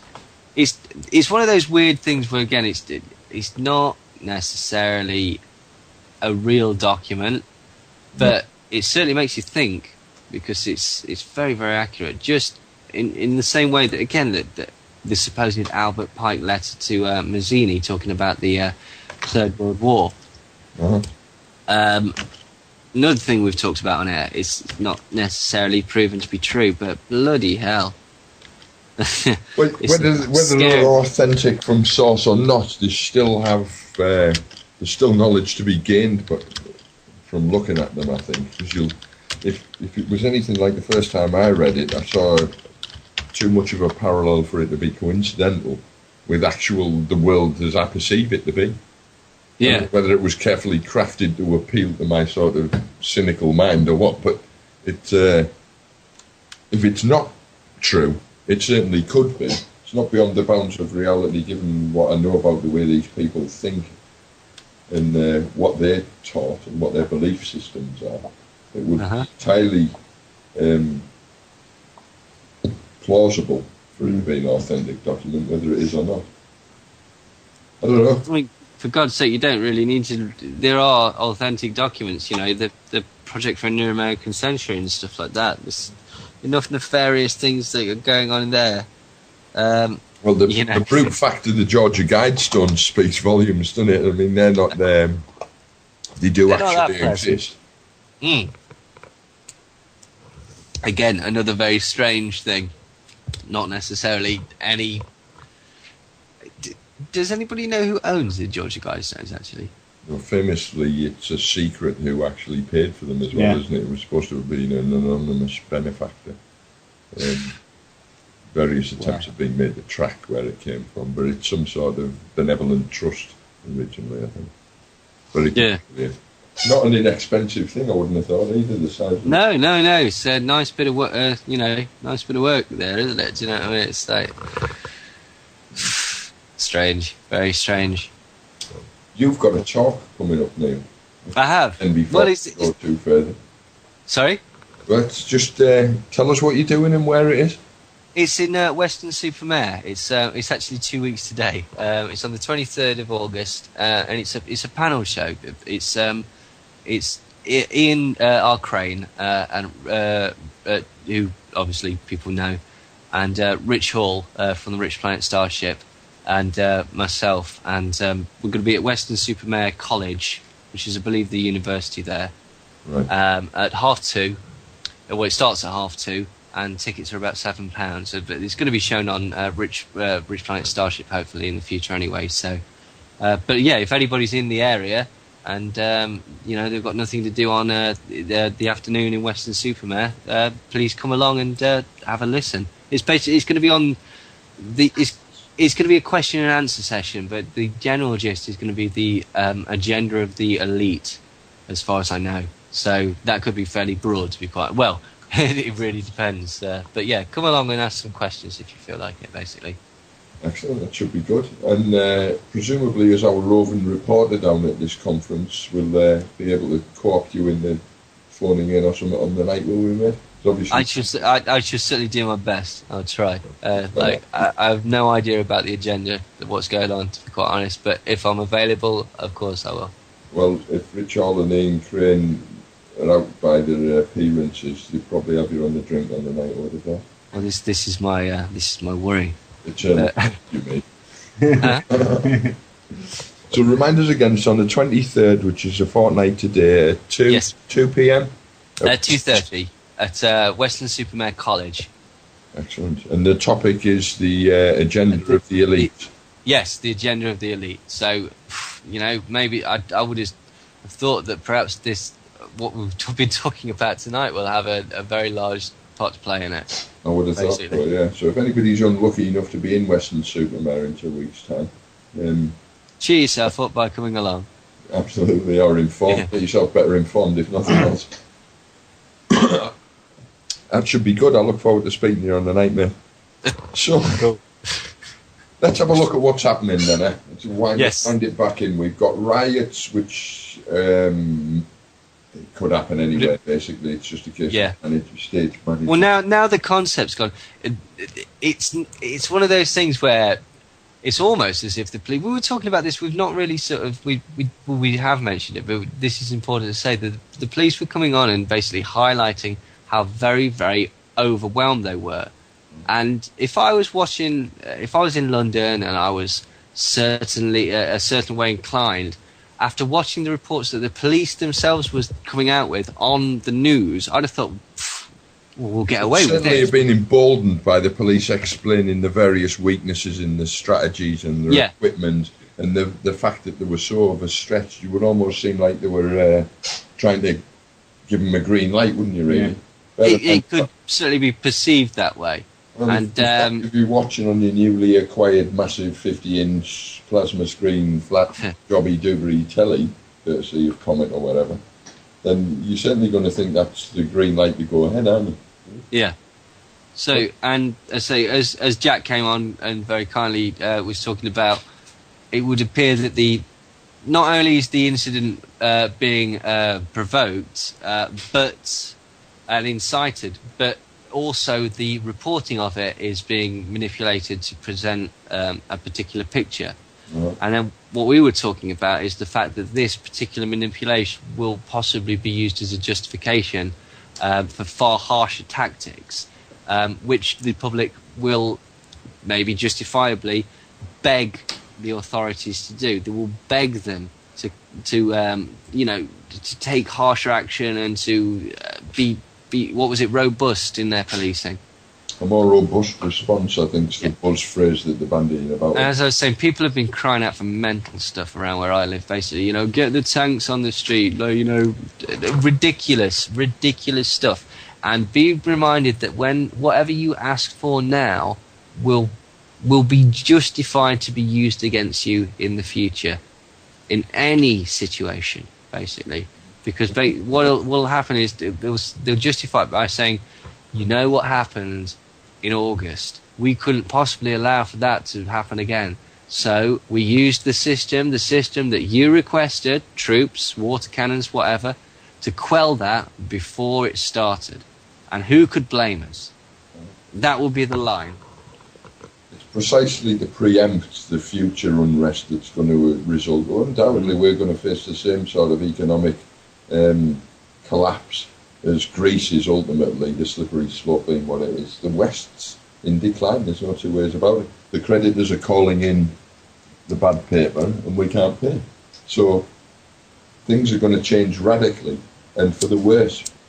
If they were anticipating a rosy future for us, do you think that they would be orchestrating all this in order to enact more draconian, harsher police measures, a more police state?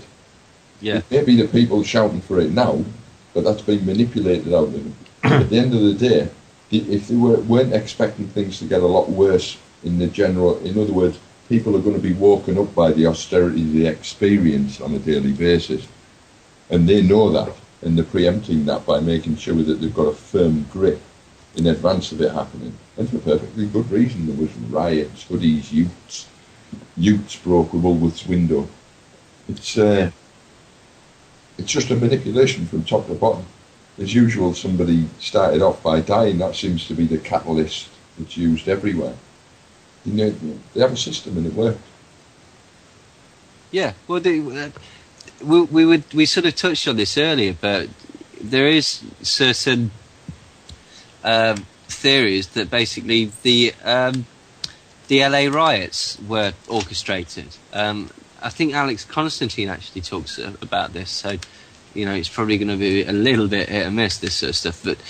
But the very fact that it was filmed, the fact that the policeman clearly got off. Do you know what I mean? It was blatant provocation. Yeah. It looks absolutely, like and it was exactly the same sort of of scenario. I'm absolutely amazed that we've not actually seen a video of it yet, or it wasn't really needed. By the way, I was going off something that Freeman Jack said. I've just got on to this is Wikipedia, so you must forgive me, but the Metropolitan Police has 36,246 constables. I'm just going to repeat that again. 36,246 constables, and then 4,521 police community support officers, right? And that's police constables. There'll be sergeants, CID, specialist groups, dog handling people.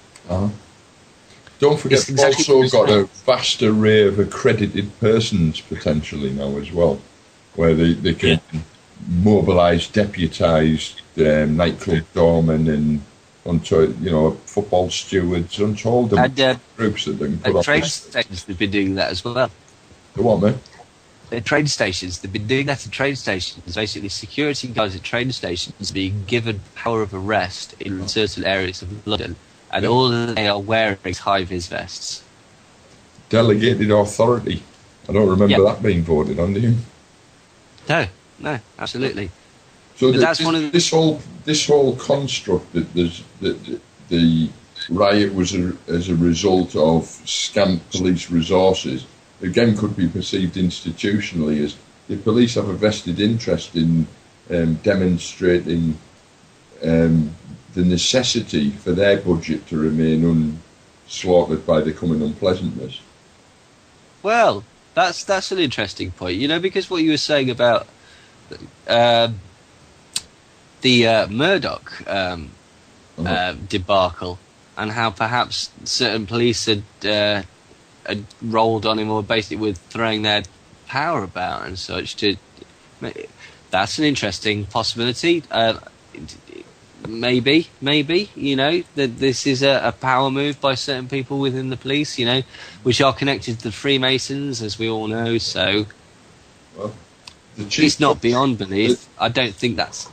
I believe the original thought is probably more accurate, but that perhaps be more beneficial to average Joe. The temporary chief constable is since the resignation of the former one under shady circumstances, is the chief constable principally responsible for the Holly Creek cover-up, is my understanding. Oh, right. Well, his establishment up. Well, of course, his establishment up to his eyes, because otherwise he wouldn't be there. But was it Sir Paul Condon that's just had to resign over the Murdoch corruption scandals, etc.? Yeah, I think so. And he was replaced by a female chief constable who's Cressida Dick. But yeah, there's an acting chief at the minute, and I'm not sure. Yeah. I'm not sure, like as I said. So Cressida Dick was famously involved in the I'll say it's true, in the cover up over the de Menezes murder. Yeah. So, power plays going off at all levels, mate, I think. Huh? Power plays going off at all levels. Oh, this is interesting. Freeman Jack's just put in the box that basically Cameron has just allowed rubber bullets. I mean, they were talking about this earlier, and people again at my work were saying, that's a good idea. It's only rubber bullets, because it gives you the impression that it's like a dodgeball or something. Do you know what I mean? It's just going to knock you off your feet or take the wind out of you. I would remind people to watch the first Jackass film. What Johnny Knoxville gets shot with is essentially a rubber bullet. And if you're reminded of that, he has to wear a Kevlar vest over his chest, because if it hits him in his chest, it will kill him. It's a sound background you were on about that, I think. But, yeah. But bear in mind that essentially puts us up to the same level of violent response as Israel and the Palestinian situation now, in that the one-stop shot, as a routine measure, it's supposedly rubber bullets that the Israelis are using. And look at the fatalities that occur on a daily basis there. There's nothing cuddly about a rubber bullet. They're quite careful. They're less lethal. Is the qualifying word. which means that they're not designed to kill, but they might. Well, just like a bullet might not kill you if it hits you in the leg. Now, the rubber bullet, that's true as well. If a rubber bullet strikes you in the head at anything like its tactical range, the likelihood is it will kill you. Without a doubt. Yes, certainly. So, I mean, we're talking about a significant hike in escalation in terms of the regime's response. So rubber bullets is a bold move. Yeah. We were just saying earlier on that we weren't at the rubber bullet stage yet, but clearly we are within an hour. Apparently so. Which is, that's really bad. That's... Have they used tear gas yet, to disperse? I don't think they have, which is, that's a bold move, isn't it? A jump straight to rubber bullets, actually, thinking about it. I haven't seen any CS gas, tear gas, or anything, any cooperative measures. There must be... It's just garbage, this is. You can see it more and more. The more it sort of progresses, if you detach from it, and you've got this concept that this is a manufactured event, particularly when you know things like there are 36,000 police in London. This is an astonishing leap. It's a plot hole, but it won't be perceived as a plot hole. It will be perceived as a necessity. The thing is, it's starting to look like an almost undignified haste, and like I said, I believe that that's a consequence of the economic situation. In that, they're having to do this simultaneously. It's both a cover-up and, like I said, a preemptive move for the consequences of the economic situation. Our life experience is going to plummet economically around it. It's not good. We're speaking. I've warned my benefits advisor a couple of years ago. Almost the last thing I said to her was stock up on food. There'll be food riots in this country shortly. And she looked at me as though I was insane, but that could happen within weeks now. Because if civil unrest in the city centres is used as an excuse to disrupt the food chain, then before long you'll have a Haiti scenario where you started off with one issue and by the way it was handled, you've got another one almost as a consequence of it. We could have food riots here within a matter of weeks. Good. It's not beyond the bounds. Don't forget, we are an island as well. Mm-hmm. This is my point. It's almost like they're having to take less than dainty tiptoeing steps in the totalitarian tiptoe now, because they've got a significant amount of ground to catch up forced on them by the economic situation. Now, I don't believe that isn't controlled in itself, but I don't think it's controlled. In other words, the economic situation's unfolding, and if countries' regimes aren't ready to deal with it in terms of statutory legislation and stuff, tough. You'll have to organise something to allow them to catch up quick. And that's what we're seeing in Britain, sadly, Crazy. They're taking too big a bites now, unless it's stress testing. Unless they think that they've got us to the point where they can take these big bites and still not elicit a negative response. In other words, we'll still keep swallowing even though they're ramming it down our throats. Mm. It depends, though. I mean, it's very... Some of it appears to be anti-authority. Some of it is just going out there and setting fire to stuff and breaking it for fun and then nicking stuff. Some of it is definitely anti-authority. Now... Bear in mind that you're getting this off all the media streams that you're receiving, not first-hand at this point, so it's very difficult. That's also true as well. To not be swayed by the information that you receive. That's very true. That is also very true. I was just my thought was, if it is anti-authority, perhaps it's not going perhaps in the general direction that is beneficial to them and their plan. Do you see what I mean? It's there's always the possibility easier for the them intended plan won't stand up to, the action in the field sort of thing. Things don't always go to plan, even for them. Strange, very strange. It'd be interesting to see if it continues. I'm sure it will. I don't see why it would stop until they... There's plenty of kindling to fire up. They've come at this from multiple angles as well, haven't they? In that they've got a racial element that's been primed and set up right across the country. There's Yes. various other groups that are also being co-opted into just what you call base tribalism to divide and conquer us and keep us, focused at our immediate neighbours rather than the actual exploiters that are doing this. You've got the football hooligans threatening to stand up and re-exert law and order if the police can't handle it. It's all, next to there will be church groups, like mosque meetings and stuff, going the same way, if there isn't already. Just says in the sky things that residents are out gardening their own estates. Right, so again, we're all tribaled up now then, we're all siege mentality up. Everybody's just turned against the stranger. None of them perceive it as to be a sort of common enemy, you might say.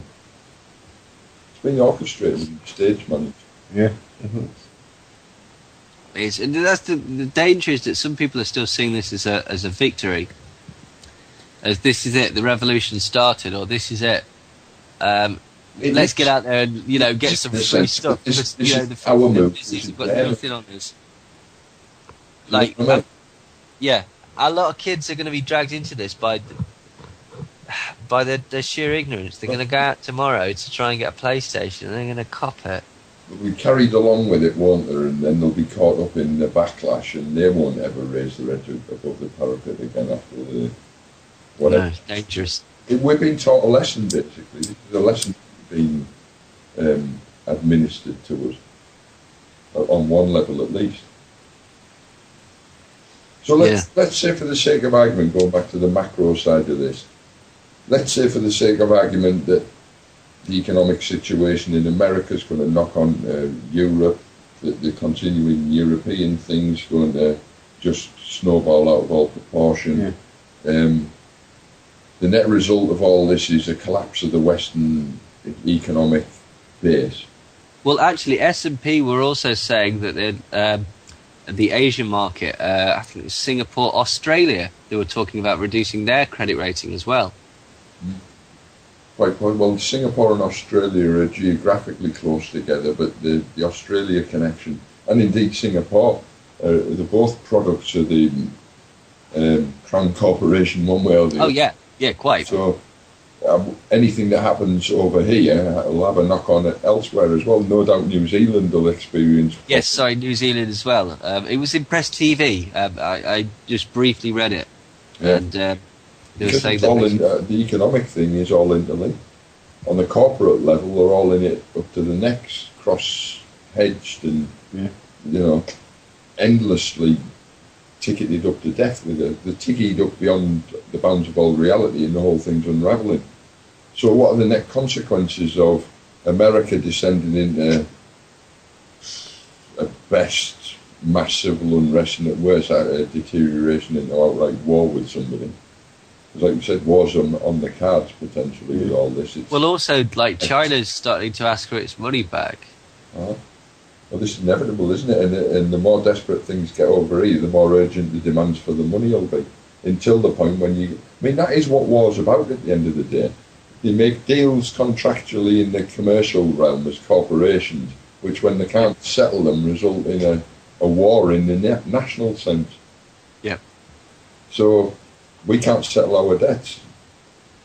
Our debtors are going to come with tanks. Cut our thumbs off. Well, yeah, basically. So, I don't see how the likely future, if this all unfolds in 2 weeks, like Jack hopes it will, I'll be over the moon.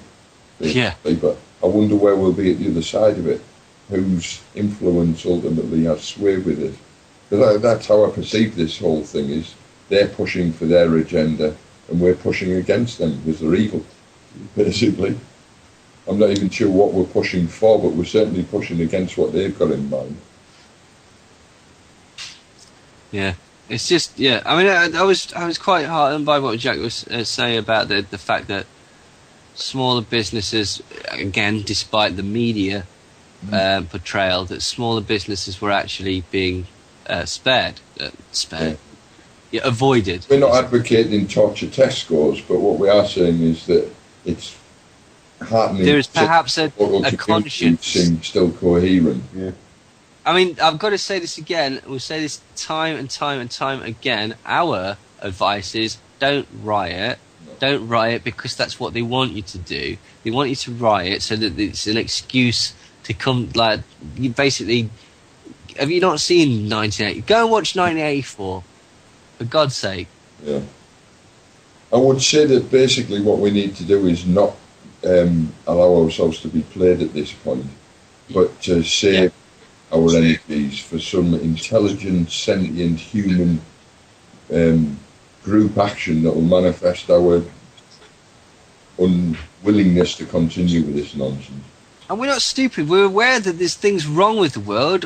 Christ, why do you think we do this every Tuesday night? Like, we're constantly aware that there's hundreds of things wrong and horrible things that need sorting out. But this isn't sorting anything out. Again, like, with the notion of anarchy as well, while this is a hot topic because it is interrelated again, but I'm constantly bombarded with that this is what I'm proposing as an alternative to the regime we've got at the minute.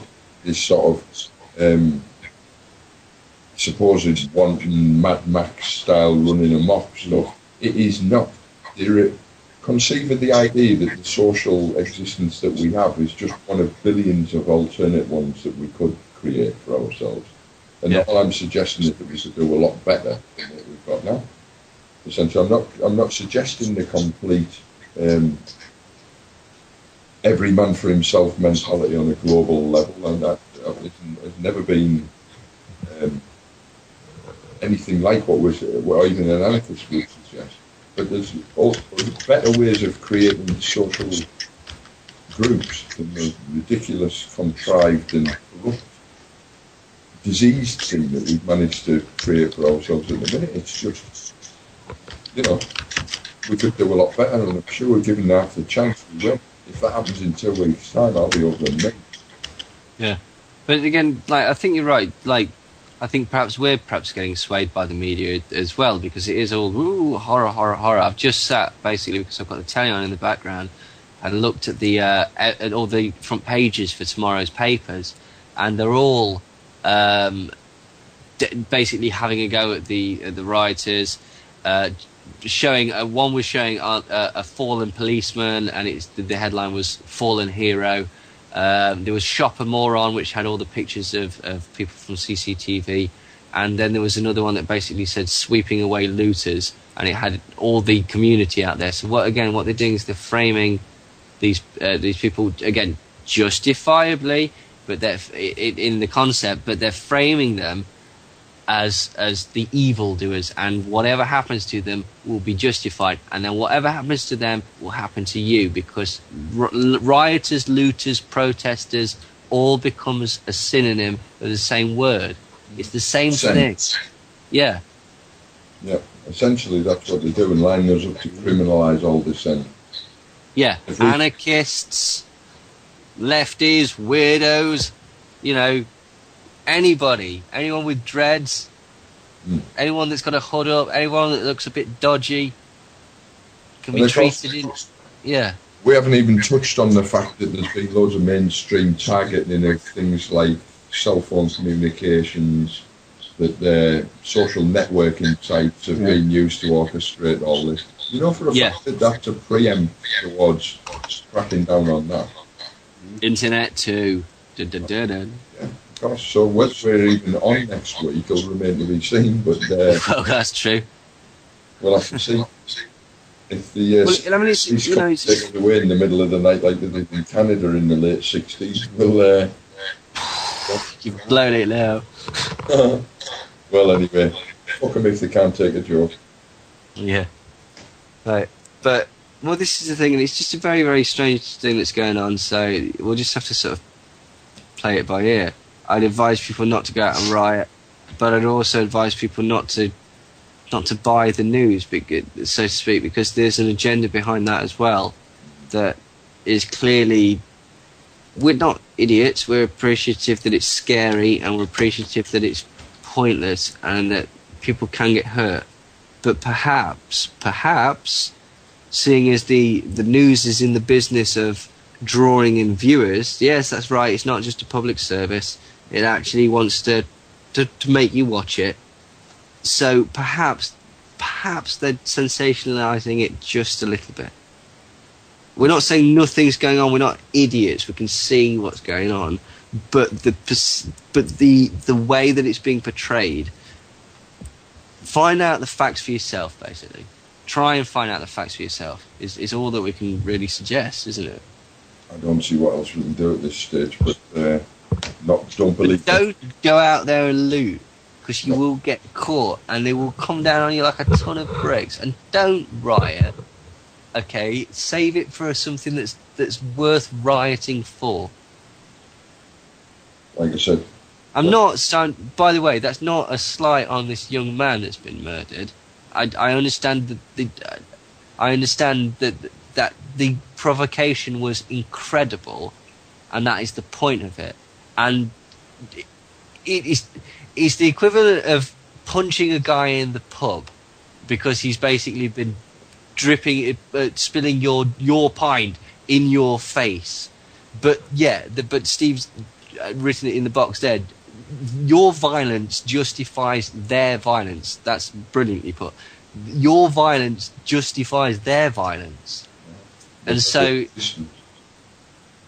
what's going to happen is that bloke's going to come back in 20 minutes with his mates, and they're going to take you outside and they give you a fucking good kicking.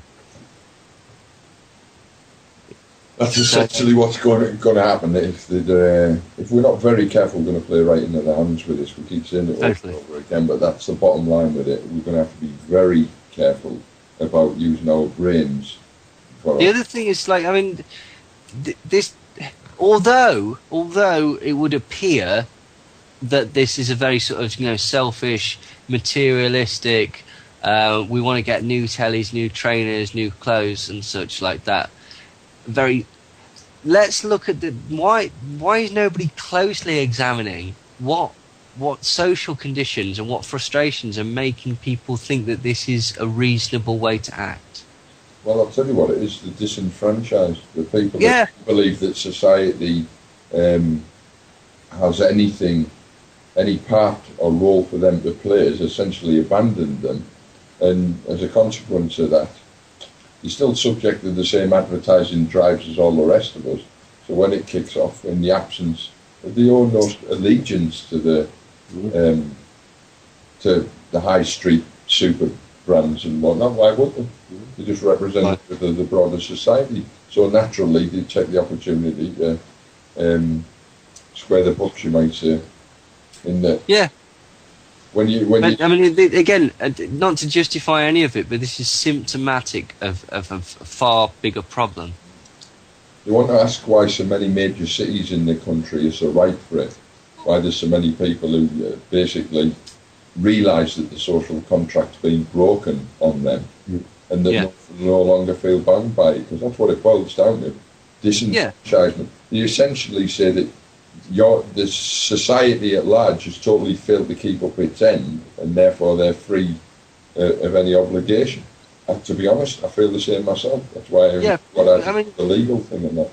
Even regardless of that, people know something's wrong. There's something really, really wrong. Yeah, they're susceptible to being told lies about what that thing is, though, aren't they? Yeah, well, that's very true. But people have still got that underboiling feeling that something's just not quite right. They're being pissed on and told that it's rain just once too often. And I understand the frustrations. Christ, having to get up and go to work, having to just exist in the world, having to deal with the job centre. Like, everything is designed to make you angry. Everything is designed. This is one of the things that basically made me sort of realise that a lot of these conspiracy things are true. The police service, the civil service, the train service, the electricity board, the gas board, these systems have been in place for dozens of years. right? And they're run by conglomerates that do nothing but run businesses. They know how to run them correctly. The NHS is another one. They know how to get the results. They are designed to be a bit crap. A bit crap for two reasons. A, for profit, right? And B, to wind you up. Yeah. And that sounds like the ravings of a mentalist, right? But it's true. Look at it. Just go and look at any of the systems and see, like, the inherent flaws that are stitched into them. Yeah, either for profit or, as I say, just to continue the ridiculous notion of the machine and the system. Well, arguably, you could say that they're put there specifically to just slowly drive you to distraction, essentially, over completely. a course of time. I've had the same thing, trying to get car insurance online, mate. For weeks now I've been trying to sort it out. It's just an absolute nonsense of obfuscation and bullshit. I mean, psychologically, you just do things... Because it's a fascist construct in the first place. It's the government using its monopoly of violence to impose a private corporate interest upon its population. First, it takes all the power out of your hands, because basically you have to go to these organisations to get anything. You're compelled by the state to. Yeah, exactly. You then can't choose to. See, this is what I'm saying. Insurance companies behave like they do precisely because you know you can't. There is no option but to deal with them. Have the monopoly. The state. Well, it's illegal to drive without car insurance, isn't it? So you know. So you can't choose not to use them. So therefore, you're stuck with whatever crap they offer you. Outrageous premiums and shoddy service and just outright no service. This is why the power companies are putting up all of the big six have posted profits in the hundreds of millions, profits after tax in the hundreds of millions, and they're justifying the fact that they're having to put up their prices by as much as 20%. 20%? Come on. They're justifying that by saying, well, you know, the wholesale price of oil... It's justified simply by the fact that you have no choice. They have a monopoly on energy. Yep. So, because they have the monopoly on energy, they can do what they want to you. Because you have no alternative. If you want it, you've got to dance to their tune. Yep, and it's not just energy, it's food companies as well. What are you going to do? You're going to stop buying food in protest? Yeah, exactly. Yeah. You can't... Anything that specifically the regime has the monopoly of control over is, well, that's within their realm then to sell interests in that. Instead of selling power utilities to the private sector was essentially settling a debt. Just like Greece are being told now that they'll have to sell off their cultural icons, their ruins and that, as an actual possession to private interest in settlement of the debt. Never wondered why they always have to privatise and go into the private sector when they've, reached some sort of economic collapse. Why would they do that? Ridiculous.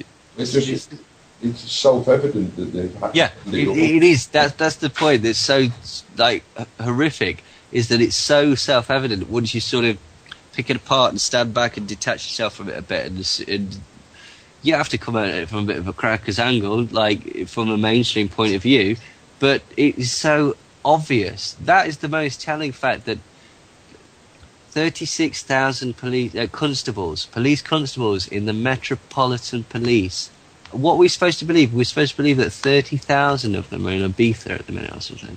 It'd seem. I dare say 15,000 of them are on the sick with a bad back, man. Yeah, well, quite. I mean, I know there's been cuts. I know there's been dramatic cuts to the police and such, but a lot of it's not come in yet. Regardless, this reinforces their future budget stream, doesn't it? Because that ample illustration of what not enough police on the streets leads to. So this is the perfect excuse for why no matter what else is cut, the people won't want the police force. The arms of law enforcement will get their money no matter what. And I know what Jack was saying about the sort of they'll only shoot 9 and whatnot, you know, and it is against people's nature and stuff like that. But you know what this is? This psychologically, what this is for the police, this is their blooding. This is getting them used to a combat situation. This is the equivalent of what Stevie was saying about basically having to kill, like, care for a rabbit for a week and then kill it. This is getting them used to seeing the public as a pain in their arse, because they've been out for 4 nights now on 12-hour shifts, and frankly, I want to crack some of them in the heads. That's exactly the mentality that will be being bred in them. There was a thing in the paper just the other day about how that one of the major contributors towards the violence at the student protests was the lack of toilet breaks for the police. In other words, they were implying that they were all stood there crossing their legs and dancing from one foot to the other, and that it didn't take much to provoke them in the circumstances. Yeah.